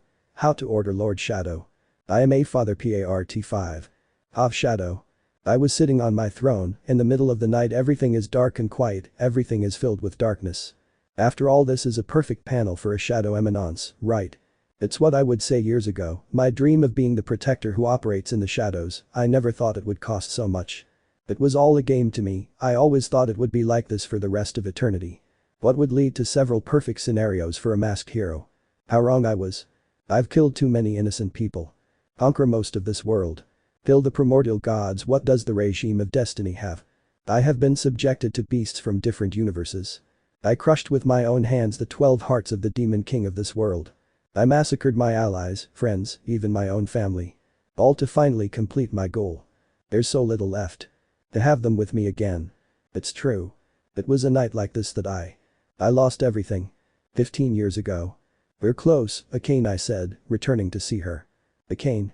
Wow, Minoru-kun, I can't believe you came back just for me. She gave me a warm smile. I didn't know your feelings for me were so strong. Do you really want to come? What are you talking about? Akane. Don't worry, I accept all your feelings. Before she could finish what she was going to say, I pushed her to the side, turning her into a protective barrier with my magic. I suddenly felt like a huge force was going to hit me. Hang on a minute. No, it's towards me. Akane. I flew in his direction. Akane. Huh. Minoru-kun, what's going on? Ugh. The massive explosion completely wiped me out. After the whole impact passed, the first thing I could do was look in Akane's direction. Thank goodness it's fine. I can't move my body, damn, the explosion affected me. With little strength I managed to get up, thanks to my excellent magic control. I managed to recover immediately to be greeted by a terrifying voice. I'm surprised you could resist. What the hell is that? What are you supposed to be? That's not relevant, I'm here to eradicate the sinner, he pointed at me. Ahahaha, this is truly fascinating. A surprise event. Being brought back to Japan was a great idea. This is when I, as an eminence, will finish this being off. My desire to confront the unknown subject was evident. I couldn't take it anymore, I wanted to finish him off. But then I remembered that the main character was still here. Akane is still unconscious a few meters away from me. This is bad. My eminence knowledge tells me that she should not be harmed to continue with the arc. While trying to think of a way to get Akane out of here, he was hit by something I didn't feel. Pop. TCH. The powerful blow was given by the subject, but I managed to block it by bringing my arms together. I didn't have time to react when I felt a pressure on my calf. Shit. Somehow I was hit in the calf, making my leg bend. And out of nowhere an explosion of energy awaited me in front of me. Hop. I complain. Damn, this is more awesome than I thought it would be. This guy is incredible. He managed to hurt me. This is definitely the highlight of this arc. Above all, I am now far from Akane, so there is no reason to hold back anymore. Ahahaha, well, before I kill you, could you tell me your name? I stare at him. A mortal like you is not allowed to know. That? What is that supposed to mean? I don't really care what it is, as long as it gives me an unforgettable fight, that's enough for me. Whatever you want to be, it's your time to die. The excitement reached my limit. With great speed I positioned myself in front of him. First I want to see how much he resists my physical attacks. Blow. A right hook from me hit him in what looked like his face. Apparently it was more than I expected. Hits. But several blows from my part, they were received by him. With each blow my superhuman strength increased, and that was when I realized that I was beginning to slowly retreat. Kick. A full-on impact to his head sent him slamming into the ground. Boy, did I think it would last longer. Was my excitement in vain? Oh no. Debil. But wait a moment. Ah. A strong impact on my chest sent me several meters back. What an incredible force. Wait for where it went. Unknown. Die, sinner. How the hell is he behind me? The moment I turn around, a strange energy explodes throughout my body. Hop. Damn, that really caught me off guard. I'm embedded in one of Japan's destroyed buildings. Sigh. I hurried and got out of the rubble, standing in front of him. It seems I can finally get serious. Unknown. Looked at me without interest. And jaja. The guy just stood up straight and started walking.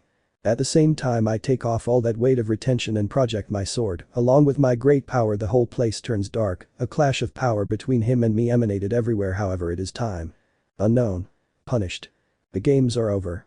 Of normal. From one moment to the next the sky turned absolutely black, covering the stars. It was then that several explosions occurred in the dark sky. The clash of massive powers could be largely observed by the explosion of these clashes. Shadow. Toma. The great burst of pure energy was launched at Unknown, who received it full on. Burst. Shadow lunged straight into the impact and continued his massacre of blows to Unknown. Unknown. Weak. From what were his hands came out some deformed claws and counterattacked Shadow, who in the same way used his sword to block. Courteous. Unknown's claw attacks began to permeate all parts of Shadow's body. But with a great flash of energy sent him flying, Shadow's magic overflowed, and with great speed, he hit his sword in the chest. Unknown. Damn. But the sword embedded in his chest, Shadow takes advantage of the opportunity with his free hand to begin a series of attacks on the For each impact Shadow made them both descend to the ground, but several energy balls appeared behind Shadow, who, unable to dodge the first ones, hit him squarely in the back. Explosions. Shadow. Hahaha, let's go. He recomposes himself and rushes back to where the unknown punishment. Several bursts of strange energy appear and go in the direction of Shadow, who with his sword cut them one by one until reaching Unknown. With his sword he made several thrusts charged with pure energy. Unknown blocked some, but most of them caused great damage. It was like an apocalyptic scenario. The battle that was taking place in the skies was terrifying for all the inhabitants of the planet. Shadow, with a sword blow from above, managed to cut what would be Unknown's clavicle, making him descend from the sky. Blow. Without wasting time, a powerful punch from Shadow was embedded in the subject. Unknown. Dying. For the first time the subject screamed in pain, but Shadow was not satisfied with that minimal damage. Shadow. He made several sword slashes towards Unknown, who could not foresee his attacks. Everyone hit their sword, it embedded itself thousands of times throughout his body. Shadow continued with his attack. She appeared behind him to send him flying with an elbow to his face, but… explosion. Shadow. God. From the subject's hand a strong energy charge impacted Shadow. As the explosion faded, Shadow was seen really affected by the attack, but still releasing more power with his sword and challenge. Shadow. What are you waiting for? Unknown. Finish the sinner. Great power emanated from Unknown's hands as he flew towards Shadow. As if it were a star, Unknown made it accumulate an incredible amount of power, then Shadow, feeling such massive power, did not stay tied down and began to charge an exaggerated amount of energy in his sword while slowly raising it. Shadow. I am. Unknown. Punished. Shadow. Atomic. Suddenly the sky that was in total darkness lit up and looked like a meteorite falling. The two attacks collided with each other, resulting in a devastating apocalyptic massive explosion of power that destroyed everything in its path. The moment after the explosion ended its impact, the first silhouette that could be seen was that of the winner of the fight. In the crater of the explosion, the figure of a man dressed completely in black was sitting. Shadow was tired, he had never entertained himself too much. For the first time he was able to use his full power. Cid. This was amazing, I'm covered in dust, I better get up. Phew, what exhaustion stretched me. Well, what can I do? After all, I am the essence of shadows, hahaha. The special event has ended. Now to continue with the main arc, true, we strayed quite far from Japan. Well, what's left of this one, let's see. Where I'm supposed to be, I start flying. While I was trying to see something to locate myself, I saw a statue that I never thought I would see in person. Wow, so I'm in Portugal. Poor statue of Cristiano is really damaged and old. Anyway, I have to go. Beta will most likely be taking care of the protagonist of this arc, Akane. Now that I'm wondering, does she really want to come with us? Well, it is true that this world has no salvation, and after everything that happened to his family, he no longer has a reason to be here. Plus she supposedly thinks I came back from the dead just to be with her. Wow, because I always fall madly in love. I'd better think about it later, and as for Akane, well, nothing at all. I just hope it's not a problem with Alpha and the others. If they were to discover that all this supposed wisdom is nothing more than plagiarism, they'd surely kill me. I move through the skies of my old world. Who would say that such incredible events would happen after my death? All of that would be perfect for an Eminence. Obviously he would not have powers, and it would be very difficult, but even so it would be worth interning him.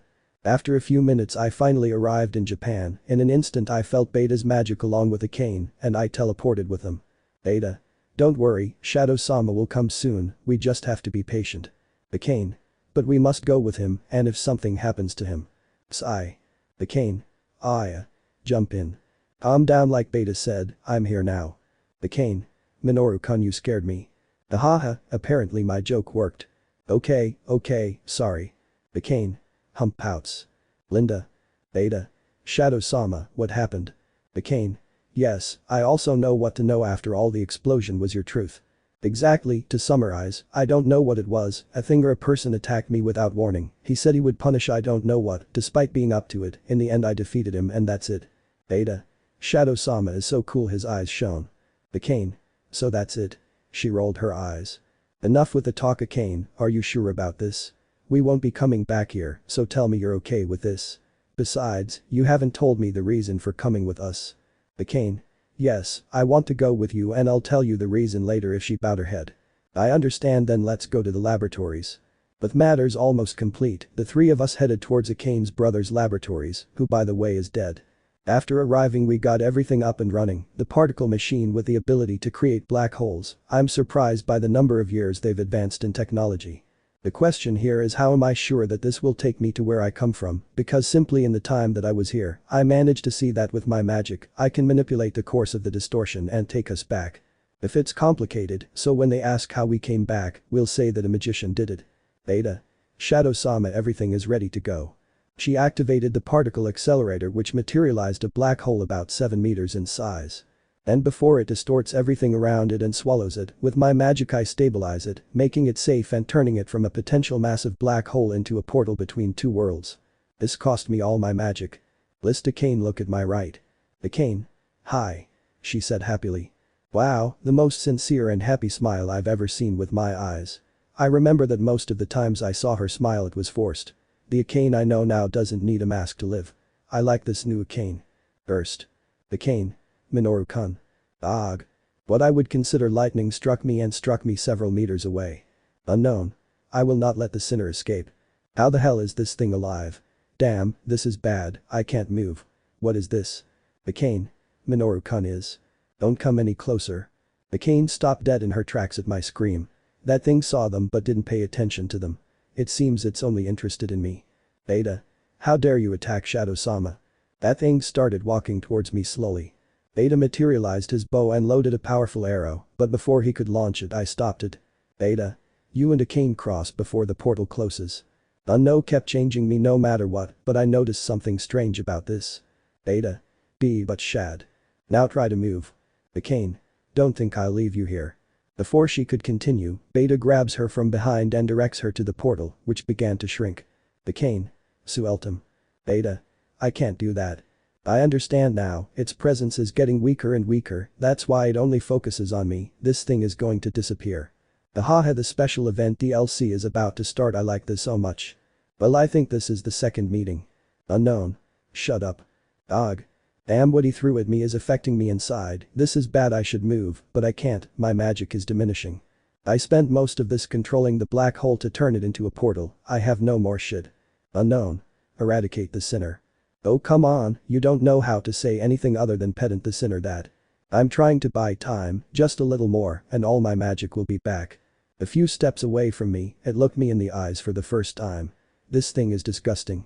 I don't know what the hell it is, but it has like millions of eyes all over its body. This is bad, I don't have any more time, he's going to. Court. Ag. Damn, he almost blew my head off, what was supposed to be his arm turned into some kind of dark sword and pierced me in the shoulder. When the thing appeared, he managed to dodge his attack, which angered him, but he instantly fell to his knees before me. That. Oh no. You damn human. The chest of that thing was pierced by a sword that he knew more than well. Kagenou, what are you doing? I told you to leave. And Beta. Beta. I'm sorry Shadow-sama, Miss Nishino-sama managed to get out of my grasp. Kagenou. I said I wouldn't leave you alone. But what an annoying woman, anyway thanks to this my magic came back, now this is over. I quickly managed to counteract the paralysis effect on my body, and with a single kick, I ripped off what I thought was his head. Unknown's body fell without a trace of energy, and his head flew several meters before beginning to fade away. You two are a pain in the ass. Beta lowered her head in shame, and Kagenou, well it's Kagenou, what did you expect? She looked at me with pride, took my hand and dragged me to the portal, which was already very small, but we all reached it. At the exact moment we were going to cross, my senses alerted me of a huge threat, as if I were going to die. Suddenly everything was happening in slow motion, everything around me was compacted, when I turned my head I saw it, it was that damn thing. Unknown. Punished. Having said that word, it disappeared. How is that thing alive? No. Wait. Below me on my chest a few centimeters. The dagger filled with massive negative energy was about to be embedded in me. Damn it. I won't be able to dodge it. Court. Kagenou. What? She fell to the ground, I immediately caught her with my arms, I must heal her as soon as possible. Kagenou. Cough. Spits blood. Don't worry, you'll be fine. I sat down and carefully placed her on my legs, while with my right hand I held her behind her neck, with my left I began to concentrate all my magic to close the wound. Kagenou. I'm glad to see nothing happened to you. Cough. This is bad because I can't close the wound, is it an effect of the dagger? Kagenou. It seems it's my time. Please don't talk. I concentrated even more magic on the affected area, but everything I tried was rejected. This is bad, every time Kageinou's life energy fades away. No. Bikane. Minoru-kun, do you remember that I told you that I had a reason to go with you? Bikane, calm down, you'll tell me later, okay? Shit. Because I can't heal her. Damn it, I'll use some kind of atomic ion with all my energy to heal her wound and restore all her vital energy. Bikane. Minoru-kun, I want you to listen to me, please. Cough. I can't waste any more time, it's now. At that moment I concentrated all my power in my hand that was holding Akane's wound. But it didn't work. I lost focus of everything around me, it was just me and Akane. Akane. Minoru-kun. One more time. I concentrated everything on the wound again, it didn't work. Let's go one more time. Now including even my own life energy I tried. But it was all useless. Then this can't happen, I'm the Eminence of the Shadow, right? Akane. Minor memory. Memory. I can do anything I set my mind to. Akane. Ag. I am Shadow, nothing is impossible for me. Huh. Suddenly some hands took me by the cheeks, taking me out of the Trason. Akane. Minoru-kun, please listen to me for just a moment. I'm Akane. Akane. Honestly, you were the person I hated the most in the world. You never looked at me, you were always someone so indifferent to me. Being used to everyone admiring me for my mask that I used to cope with everything made me hate you. Akane spat blood again, covering a little of my face, but I didn't care. I tried to go back and try to cauterize the wound, but with little strength, she turned my head towards her. Akane. But after you saved me everything changed. Your eyes were on me, and I liked that you finally took an interest in me made my heart race, and then all the moments we spent together before your death were the best of my life. She looked at me with such calm eyes and transmitted a warmth that I will never be able to explain. Akane. When I heard about your death I was very depressed, I couldn't believe that the only person who knew me and my savior was no longer with me, that's why I wanted to commit suicide to go with you. Akane. But I remembered our dates and I knew you didn't want that, that's why when all the incidents happened and I was endowed with this power, I tried to protect everyone like you joked with me. For years my heart was for you and nothing else, and when I saw you again I felt complete again, you were what I was missing in my life, and that's why I wanted to go with you. Don't worry, we'll go together, I'm going to save you. Akane. You already did it, Minoru-kun, you already did it. She is getting weaker and weaker, her prescience is disappearing. Akane. And the reason why I want to be with you is because I. Suddenly his hands began to slowly fall from my cheeks. No. Akane. I love you, Minoru-kun, I will always love you more than anything in the world. His eyes slowly closed. His hands fell to the ground as I felt all his life energy disappear. No. Akane. Now even betting my own life with all my being I tried to restore her energy, but. Wait. Everything was worthless. Please. I felt weaker due to all the excessive energy use. Don't go. Please. No. When I was about to admit him once again, and surely this last attempt will cost me my life too. Arms wrapped around me stopping the charge. Ada. Please Shadow-sama, stop. Miss Nishino-sama is no longer with us. I order you to release me. Ada. I won't do it. Get out of the way. With Akane's body in my arms, I hugged her and released a burst of destructive energy, but Beta still didn't let go of me. The effort she's making is crazy. If she doesn't let go of me, I'll kill her. Beta. Miss Nishino-sama wouldn't be happy if you. Shut up. You don't know anything about her, I won't say it again, get out of him or I'll kill you. Beta. Why, you're right, Shadow-sama, I'm just an ignorant elf and a hindrance to your life, but even if you kill me now, I won't let you kill me. But that said, he clung to me even more. Why, Beta? Beta. I live for you, so I won't let you die, my lord Shadow-sama, you saved us. And gave me a new reason to live. You gave me hope. Everything I've told you is a lie and yet you're willing to die for me. I'm so sorry, Beta. But to me the love and respect they show me is nothing but nonsense. 1 month later. A month has passed since that night. Really, Medj? It was all my fault. Oh. My child's play. But me as Escu. I lead to the person who loved me the most in this world will end up dying. Lo. The loud bang on the table in my room brought me out of my thoughts. Cid, are you okay? Because the question, I look at it with interest. Since you came back, everything's been weird. Because you said so. In Shadow Garden everyone is more serious, you sent Ada and Zeta on a mission a month ago, and they still haven't returned, we don't go out at night to hunt criminals anymore, you leave as soon as the sun comes up, you skip classes, and the few times we see each other you spend time in another world. Alexia, everything is fine. I just don't want anything to happen to you. Alexia. HMP. You think I'm a brat who doesn't know how to take care of myself. Alexia, enough is enough. Alexia. See Cid. She's terrified. Whatever it is, you must go to class. I get up. With that I walk to the window of my room, immediately the slime surrounds my body covering me with my dark clothes. Alexia. Where do you think you're going? I have things to do Alexia, go to class, I won't repeat it. Alexia. What? I'm not your dog for you to order me around. Besides, since you came back, you've been avoiding me. I don't know where you get that I'm still turning my back from. Alexia. Everything is more tense, even Alpha is worried about you, we all want to know what's going on. I opened the window to go out, then she hugged me from behind. Alexia. Cid, I have no idea what happened in the other world, but I just want you to know that you're not alone Alpha, and the others are there for you Rose too, Yukam, Elisabeth, your sister, Iris Nasama are worried about you, even your two idiot friends are worried. Alexia. Alexia. I'm worried about you. You know, I'm your girlfriend after all, and as your partner, I want to support you Cid, can you confy? Flash. In an instant I teleported away from the kingdom, I don't know where I arrived. Oh. Apparently it is a hill with a huge crater. As I slowly fell, all those damn memories came to me, like torture for me, I relived everything over and over again. It was my fault. It was because of my damn immaturity and seeing things that had happened. The comedy that mounts in my stupid way of seeing things. It brought harsh consequences to assume. If this continues. No. I will not allow it anymore. I'm going to take out the cult tonight. I will not leave anyone alive. Hop. I didn't realize I reached the bottom of the crater, everything is dark. I stood up, extended my arm, opened the palm of my hand projecting a flame of fire, the whole place lit up. I walked disinterestedly through the inhospitable cave, there were skulls of different species, except for one human. Strange weapons were scattered on the ground, all of them destroyed, looking as if a battle had taken place years ago. Apparently, given how worn this whole thing is, it's millions of years old. Exploring further into the cave, I came across a strange mural. And what is this supposed to be? Croak. Activate something. Everything around me lit up, then I visualized everything in more detail, this wasn't a cave. How is it that they were so advanced in technology, it's impossible. Whatever this place was, it was all mind-blowing, millions of years in technology, my interest took off to the skies.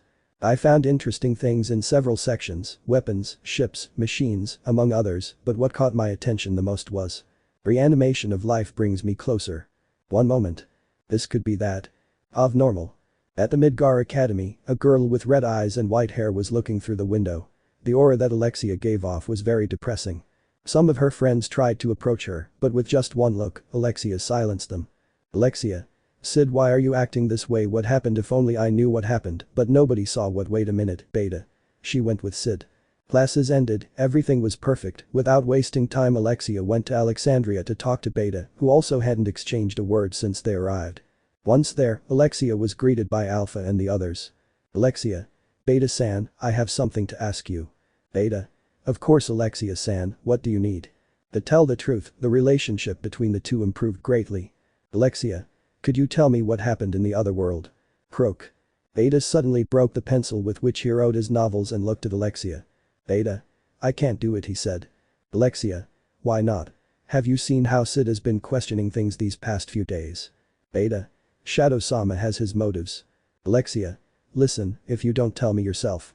Or slams XD. Both were interrupted by rower 666 as it was before. Or rather rows for the compasses, great rows in rank he now yes let's continue XD. Rose. Alpha-sama, I've come to inform you that Alexia, what are you doing here? Alexia. Some matters. Rose approached the two and Alexia filled her in. Rose. It's true, Cid-kun, he's been weird lately, I'm really worried she said sadly. Alexia shared that concern after all they were both her partner. I'll be the Cid if I apply the one where 2 go in, 3 go in he. Readers. Don't buck with me, stop breaking the fourth wall. Sorry VE. Let's continue. Beta strayed from the topic since only she knows what happened that night and Shadow forbade her from speaking. If he did it he would kill her. After a few moments Alpha arrived and then a bomb of incoherence exploded. Alpha. Why you're telling me the cultists are all dead? I'm sure that's the correct information. Rose. Why yes but I don't know who it was. Emma. What Rose-sama says is true, interrupts. The three of them were now really confused. How is that possible? It was then that Gamma brought them the newspaper, which terrified them all. The report said that several high-status nobles who were the seats of the cult appeared in the capital of all their kingdoms, beheaded, and their heads embedded in several swords that were stuck in the ground, while in some of those kingdoms, the fire destroyed everything. But the straw that broke the camel's back was the images that were attached to the newscast. Shadow appeared in each of them, where it is clearly observed that he massacred everyone. The cold shower left everyone terrified and with several questions. Alexia. Cid, I knew something was wrong with him. Beta, what the hell happened? He grabs her by the shoulders. Beta. I can't talk. Alpha. Beta, Alexia is right, this is taking a turn for the worse that I don't even want to imagine. Beta. Sorry Alpha-sama, I'm not going to say anything. Between the girls' fights, a loud bang opened the doors of the hall. It was the Shadow was noticeably darker than he was, a frightening aura surrounded the whole place, the fear in the girl's eyes was evident. He was covered in blood, which gave the answer, he finished off all the cult members. Shadow. Alpha, give this to Ada and Zeta. Tell them to go to that place tomorrow and start with what's written in the report. He throws some papers at him. Having said that, he prepares to leave the place but was stopped by his girlfriend. Alexia.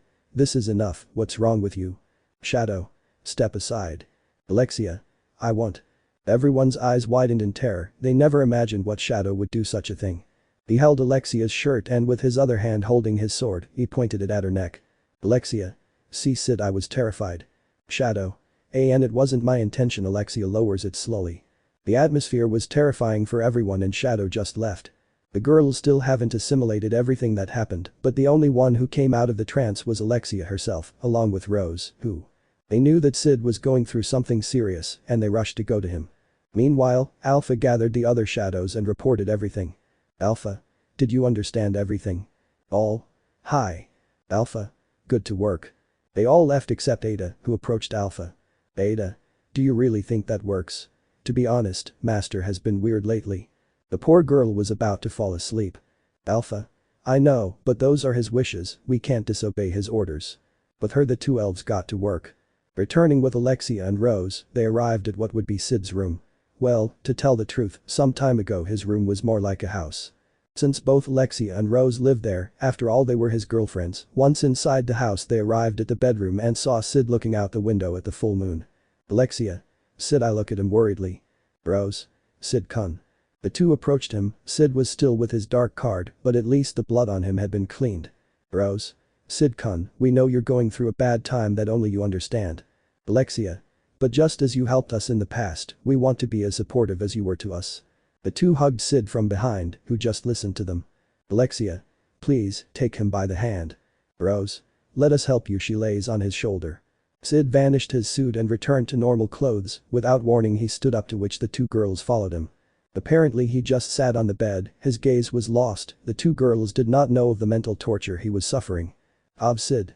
Alexia and Rose were now holding my hands. Honestly, I don't pay attention to everything they said, to me it was just words without regret. But then they both hugged me. Alexia. Cid speaks to me with hatred. This feeling. Rose. Cid-kun snuggles up to my chest. This warmth. Alexia. Leave us, take away my luck. Rose. Claymore blooms my shirt. Alexia. Rose. Your sorrows. First Alexia kissed me tenderly on the lips, while Rose kissed my neck.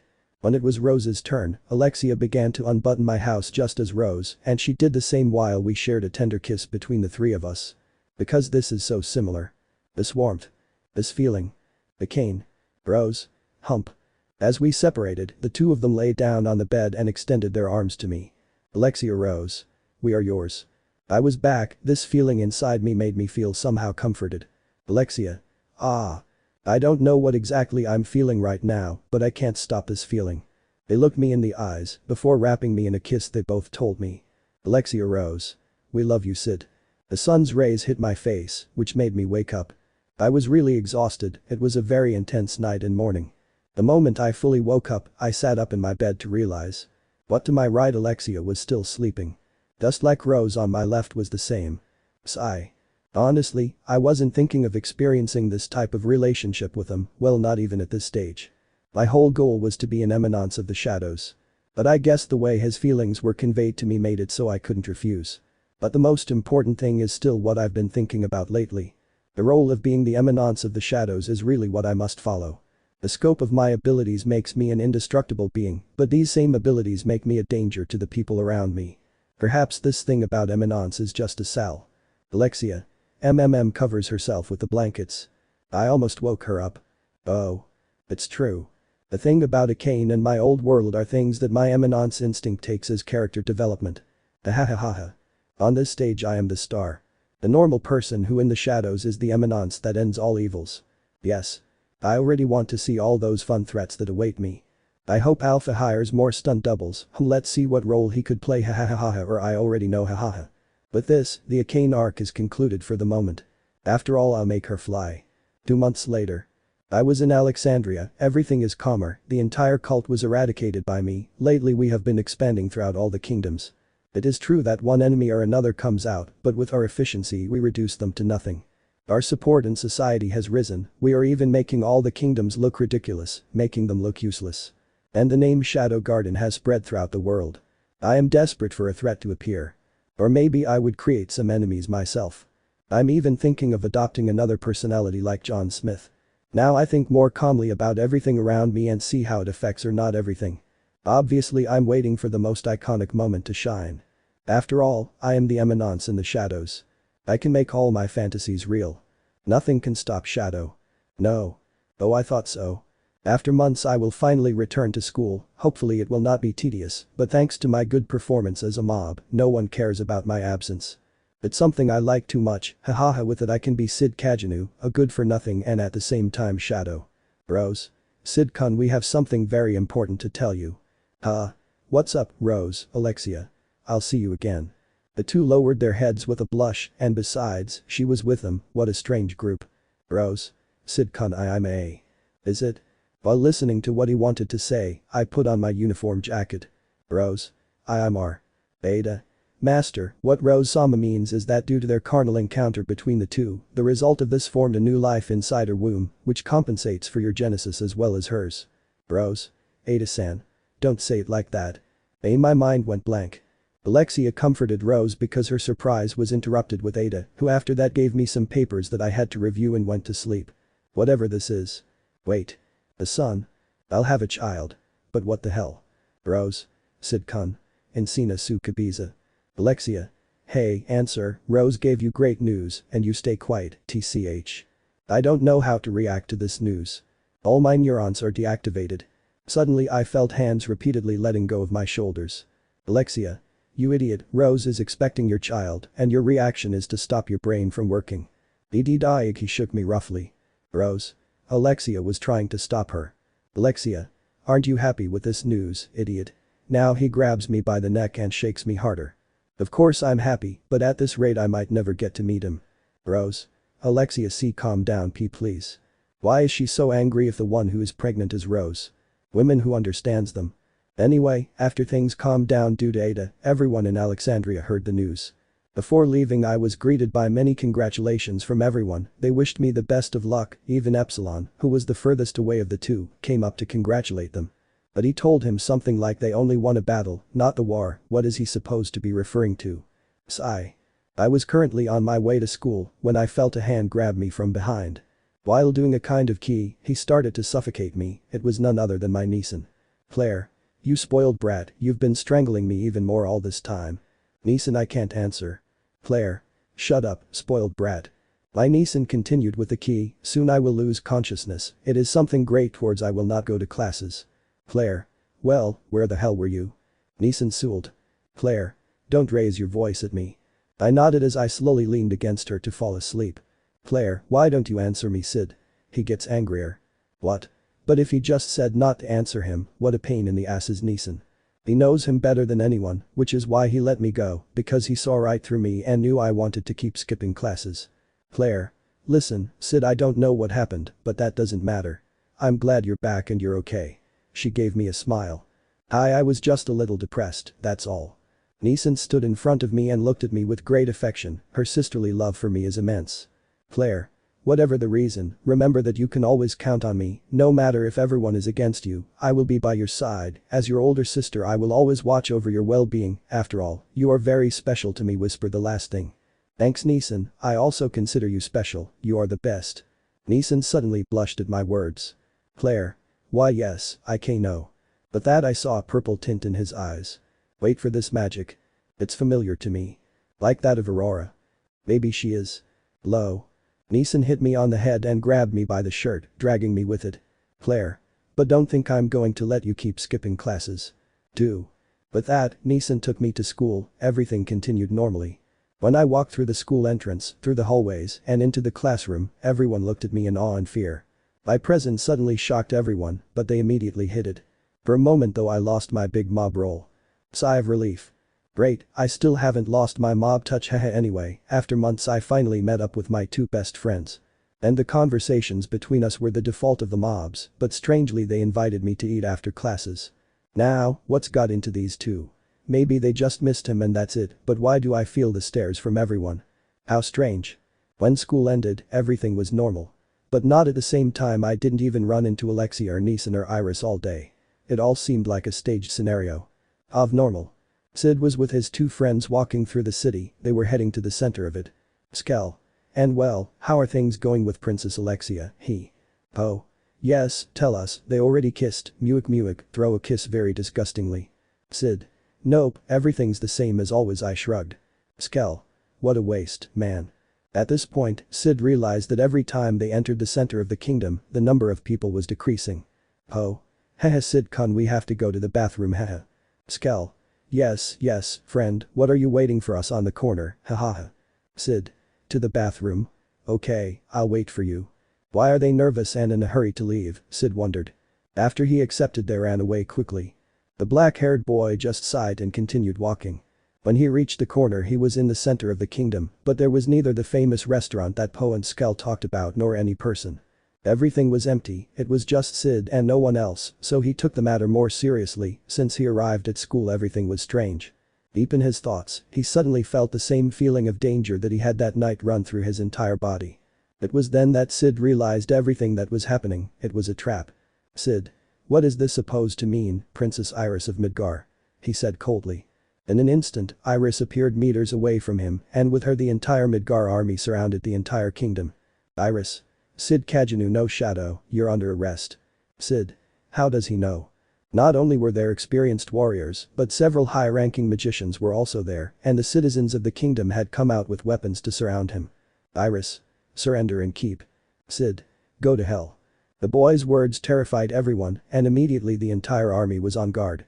Iris. You damn liar you made fun of me. Cid. And what are you going to do about it? Fall to your knees and cry again. Iris.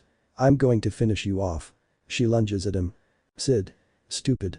At the moment of Iris's attack with his sword, the boy began to be surrounded by his slime. This time he was going to end it all, but someone who never weighed anything got in the way of Iris's attack. Kick. Claire. What do you think you're doing to my brother? She gave everyone a cold look. But a single kick from Claire, Iris flew, then guarded Varels launched themselves at them. Iris. Kill them. He ordered. Cid. Neeson, what are you doing here? Claire. Saving my little brother. I look at him with determination. But that said, Chicha stood in front of Cid and with her eyes changing to purple, she blocked all the guards' attacks. And with a single slash of his sword he sent everyone flying. The magic of Cid's sister was very powerful, but it made him realize something. Cid. Aurora, you are the one who takes the hand. Claire Aurora. Aura seems you discovered me, it's been a while. Cid. How are you with me? Explosions.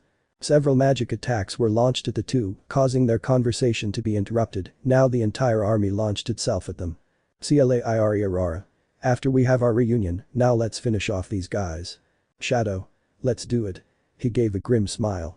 And so a fight began between two brothers. Far from the kingdom of Midgar, rather in Alexandria, all of Shadow Garden was under ruins and attack. The reason why none of them warned of the attack on Shadow was that they were attacked anyway if they gave notice from tomorrow. Even worse, Princess Alexia was missing. The battle broke out, Alpha along with the other original Shadows were fighting with an old enemy. Well actually there were several of them, the beast that once his Lord Shadow defeated Ragnarok had returned, but this time more powerful. And not only that, there were like 50 identical beasts with Ragnarok. Alpha along with Delta next to Zeta were the main offenses, while Beta and Epsilon supported them from afar, and Gamma with Eta tried to evacuate the numbers. They managed to defeat 17 of these beasts, but for each one they killed the main one became bigger and more powerful, and it Mordred was attached to it like a symbiote. Alpha. Damn, how are you alive? Try attacking him. Mordred. Ha ha ha ha you damn trash, I told you I would come back to finish you all off. Delta. Oh come on, be quiet while Delta devours you. I'm heading for Ragnarok. Mordred. Yes give me more power. Crazed scream. Pop. Beta's powerful arrow hit Mordred's head squarely. Mordred. Aig.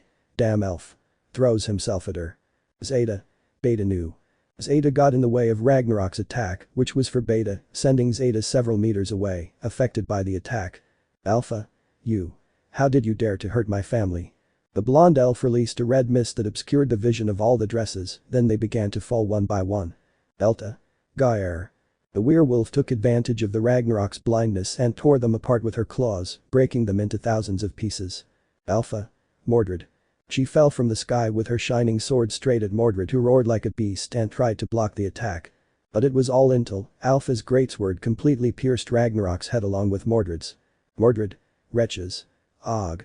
With most numbers evacuated and Beta healing Zeta. Delta, Epsilon, Gamma, Eta together charged a powerful attack that they fired into the sky. And as if they were falling meteorites, all the attacks hit the Ragnarok beasts, killing them in an instant. Thanks to their powerful attack together they destroyed everything but destroying all of Alexandria with it. But the threat had been cauterized. Alpha grabbed Mordred by the neck and ripped him off Ragnarok's dead head. Alpha. Tell me, you damn piece of trash, how are you still alive and what are you up to? Put your grip on his neck tighter. Mordred. Og. Damn disgusting elf. Pop.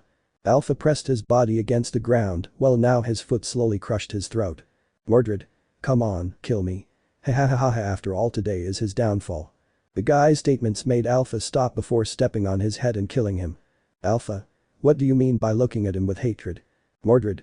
We have them, ha ha ha ha, your poor human subordinate is dead, ha ha ha ha. Alpha. Hey. Epsilon, go to New's place and trust that Rose is okay. The pig-tailed elf went out for it, while Alpha now had enough. Mordred. Today your lord will fall, tonight you lose, naughty loses, ha ha ha ha ha, they will finish off your lord. Blow. A stomp on Mordred's head from Alpha killed him instantly. Alpha. This is bad, close your eyes. She immediately felt Shadow along with other powers she didn't know about. Alpha. We must go to the kingdom, Shadow is fighting, he ordered. All. Understood. Then Epsilon came back and Alpha's face was shocked. New's lifeless body was in Epsilon's arms. Epsilon. They took Queen Rose. New no low achievement clenches his fists. The others were in shock, anger surrounded them all, but then an aura surrounded the whole place. A massive energy with such power, only one person could release so much power. By the time they arrived in the kingdom of Midgar, everything was an apocalyptic nightmare. Moments before. The kingdom of Midgar had become a battlefield. Several bodies of warriors were on the ground, at the same time two brothers attacked by everyone were in the center of everything. Cid. Demons that look like ants are coming out from all sides launching attacks. Claire. Don't even mention it, I'm already tired and your sister can't take it anymore. Cid. I know, I know how to end this, his eyes shone. Claire. You're not thinking. Cid. That's what he has in mind. The boy released his energy, rolling the entire kingdom, this made everyone retreat. Cid. I am. Claire. It will be a good time to go, she started to walk away. Cid. The hour. Sherry. Cid-kun, please help me. I screamed desperately. Cid was surprised how Sherry had gotten here, what the hell was going on. Even more surprising was that Mordred is alive, but like Cid he wondered. Mordred. Ha ha ha ha ha, we meet again, damn Shadow. Cid. Da, how annoying, you ruined the main event, he throws a tantrum. Mordred. I came from the dead just to finish you off. I take Sherry by the neck. Cid. You should have stayed dead. With massive speed, Ange Mordred arrived and with a single kick to his stomach, sent him flying. Mordred. Og. The moment he finished with Mordred he took Sherry in the air, carrying her in his arms. Sherry. Cid-kun hugs him. Cid. Calm down now, the most important thing is that you must go. Sherry. You fall, damn sinner. Cid. That voice. How is it? Discharge. Someone. Dog. Sherry, or what he thought was her, when she hugged him with her nano on the back of Cid's neck, she immediately paralyzed him like that night. Cid. Unhappy how you're alive. He steps aside. Sherry. Finishing the sinner is my duty. Cid was paralyzed again, with all his magic he managed to move away a few meters. Sherry. Cast. Burst. A huge magical attack sent whatever possessed Sherry's body away. Aurora, still in control of Claire's body, avoided the attack of that thing. Claire. And that's confused. Cid. Let's say someone obsessed with killing me. Claire. Honestly, everyone wants to kill you, Mox. From one moment to the next, Sherry's body, which was lying unconscious on the ground, came out of it, that unknown thing. I walked towards the brothers who became defensive. But at the moment Cid fell still affected by paralysis, then Aurora stood in front of him. Claire Aurora. Hey, could you tell me who the hell you are and what you want with Claire's brother? Herald. I am the herald of the gods of destiny and I have come to finish those fishermen. Out of nowhere his arms turned into spears and he launched himself at the two. Cid tried to launch an attack, but the paralysis didn't let him act. Therefore, Aurora was the one who, projecting her witch attack, attracted all the spilled blood from the surroundings. From this same she projected several swords and launched it. This attack was Claire's limit, her body could no longer resist Aurora's power. But thanks to that attack that thing also stopped after receiving too much damage. Herald. Aurora Witch of Calamity or rather Demon Diabolos, because she protects the sinful mortal. Claire Aurora. Now I'm surprised that you know me he and no, the guy here is very funny he. Herald. We know who you are after all, we created you, Marui I speak a little calmly. Aurora stiffened upon hearing that name, but still did not let her guard down, and materializing an infinity of blood sword she pointed at the herald, but Claire could not resist any longer. Cid. Aurora, are you okay? Claire Aurora. It seems I'm out of time I'm leaving it in your hands please protect this world close your eyes. Aurora seems to have fallen asleep again inside Claire who fell on her back, but with a great effort, Cid threw himself at her. Cid held his sister in his arms, she slowly opened her eyes to see the face of her beloved brother. Claire. I'm sorry Cid I couldn't resist Aurora's power any longer. Cid. Don't worry, Neeson, everything is fine. Herald. Disgusting. Cid. You damned wretch stood up suddenly. He was about to attack him, but the herald cut through nothing with one of his spear arms and opened an interdimensional portal from which what looked like eyes could be seen. Eyes that looked at Cid and brought him to his knees by the power of these same eyes, but what surprised the boy the most was that from this same eye came.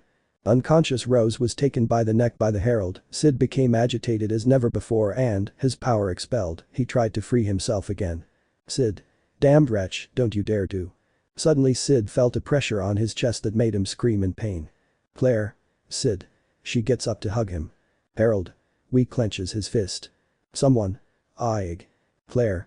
You bastard, leave Cid. I'm going to kill you. Then Claire was also subdued by that power and fell to her knees. Cid. Leave my sister. I'm on my way to her.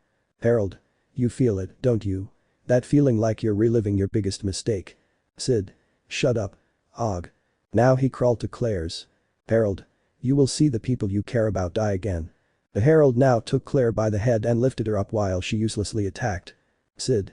Leave her. He couldn't get to her in time. Claire. Son of a bitch screams in pain. The subject began to massacre Claire, while Cid, trying to escape from the paralysis, could do nothing but watch as his sister was beaten to death. Cid. I'm going to finish you. Herald. Ha ha ha ha ha ha. Cid's effort was insane, all his anger made his power begin to go beyond comprehension. Claire. Og. With his fist planted on the ground, Cid stood up each time the chains that held him broke. Herald. Ha ha ha ha ha ha what are you waiting for? Come and save them, your eminence of the shadows. Cid. I'm going to kill you. The pressure on Cid's body was stronger, causing him to spit blood. His internal organs were about to explode. Herald. Ha ha ha ha ha ha. The damned man didn't stop and Cid, already on the verge of death, couldn't do anything. Claire's heart-rending screams were fading away as she was about to die. It was then that she, looking into her beloved brother's eyes for the last time, said goodbye to him. Claire. Cid, it doesn't matter at all remember that I will always love you she closed her eyes. The vital energy of his sister along with the aurora had disappeared. Cid. No. Cid fell to his knees and in helplessness he hit the ground with his fists. Frustration surrounded him, anger was killing him inside, all kinds of negative emotions surrounded him. Your stupid way of seeing everything as a stage once again took something away from you. Something inside him broke. The power never seen before came out of him, this point made the herald stop in his tracks, and the eyes that looked at him were shocked. An incomprehensible energy surrounded the planet. As if the creation of something were taking place, it shook all existence itself. The forbidden power. How is it possible that a simple human could reach that state? The divinity of an imposter god was felt. The false god. Everything in the universe focused on the boy who, out of his mind, roared like an apocalyptic beast. Shadow. I'm going to kill you. Shadow hit so hard that he sent the herald flying away. Without thinking, he launched himself at him, grabbed him by the face and slammed him to the ground. And with his own hands he began to massacre him with blows, sinking with him to the core of the planet. From that moment the herald tried to defend himself, but it was useless. Without wasting time, Shadow grabbed him by the arm and tore it off. Herald. Ugh. Immediately Shadow, with his arm still in his hands, embedded it in his face. Going all the way through his head, he grabbed his feet and threw him back to the surface. Hop. Shadow charged him from behind, knocking him off the surface. With a full charge of power he launched him far from his galaxy. The herald threw a useless paw that Shadow didn't even block, he simply took the impact as if it was nothing and ripped it off. Herald. Damn it. Ugh. Screams in pain. Now Shadow, projecting his sword, dares him millions of times all over his body. He stamps it against a star, and from his hands a monstrous energy springs forth which he throws in the direction of the herald. What received the full impact at once, along with the star, exploded. Without any more Shadow attracting him with his enormous power, he pierces him again with his sword, loading more energy into his sword. Herald. Wait. Burst. The apocalyptic explosion caused most of the dark universe to light up, several stars and planets disappeared in the range of the explosion. The herald's entire body was shattered, he had no legs or arms, his head was smashed in half. Not satisfied with this, Shadow pierced him in the stomach with his fist, a massive energy came out of the herald. On Shadow's planet, the sky suddenly lit up. It was Shadow, with the herald still pierced in his fist, who slammed it onto the surface. An explosion shook the entire planet. Shadow pulled his fist from the herald's body and positioned himself in front of the interdimensional portal. His eyes were those of the devil himself. The things that saw him through this portal shuddered. Shadow ripped off the herald's head and threw him into the portal. Shadow. Come on, gods of destiny, come for me. DOTDE. How dare you sin. Shadow didn't listen anymore and launched himself through the portal. The plane he was on was abstract, all space-time was distorted, but his power went beyond this. And with his apocalyptic strength he raised his sword and cut off the heads of the gods of destiny. Who immediately regenerated, but Shadow now launched himself against them. And he pierced the three of them. He charged his hand with massive energy, which together with his sword, which was embedded in the three gods, made them explode. Immediately he overflowed his colossal power again, surrounding the entire dimension. Shadow. I am clenching his fists. Behind him they regenerated again and tried to kill him the whole time, but it was useless. Shadow. Atomic. Shadow's apocalyptic explosion broke that entire dimension. Sending the three gods of destiny to the world of Shadow. The gods fell to their knees before a mortal. DOTD1. Ground. Court. Shadow pierced with his sword full of his energy the chest of one of the proclaimed gods of destiny. And reduced it to ashes. DOTD2. How do you retract? Low. With a punch, Shadow pierced a second god's body. When he brutally pulled his arm from the dead god's body, it released an enormous energy that Shadow absorbed. Unexpectedly, Shadow receives an attack from behind from the last god who, seeing that he failed, tries to leave but was stopped by Shadow. DOTD3. Ugh. He was impaled in the legs. The god's screams were heartbreaking, with his Symptium's forces he distorted space-time. But with the cut of Shadow's sword he returned it to normal again. The god launched several attacks of pure energy at Shadow, which did not even faze him, and he countered all the attacks with his hand. As a last alternative, the god divided himself into several parts and surrounded Shadow, creating a dimensional barrier, enclosing him and attacking him from all sides. Shadow simply stood still, receiving all the attacks, which made the god confident. DOTD3. Die damn human. Court. With a single cut of his sword, he broke the entire dimensional barrier along with all the copies of the god, splitting them in half. With only 2 copies of the god left, but strangely one of the copies was trying to get away from the original. The original god forcibly attracted its copy trying to join it, but it was useless. Shadow had destroyed the last god who had no strength for that. He slowly approached him while dragging his sword. Once close to him, I looked into his eyes and with this simple action, made a god tremble with fear. When he was about to pierce it, the supposed copy of the god was grabbed by him and placed in front of him to receive the impact of the sword. This was the god's last card in play, but it achieved nothing. Shadow had pierced them both in their vital core. The original god began to disappear, the sound of chains breaking was heard throughout the world.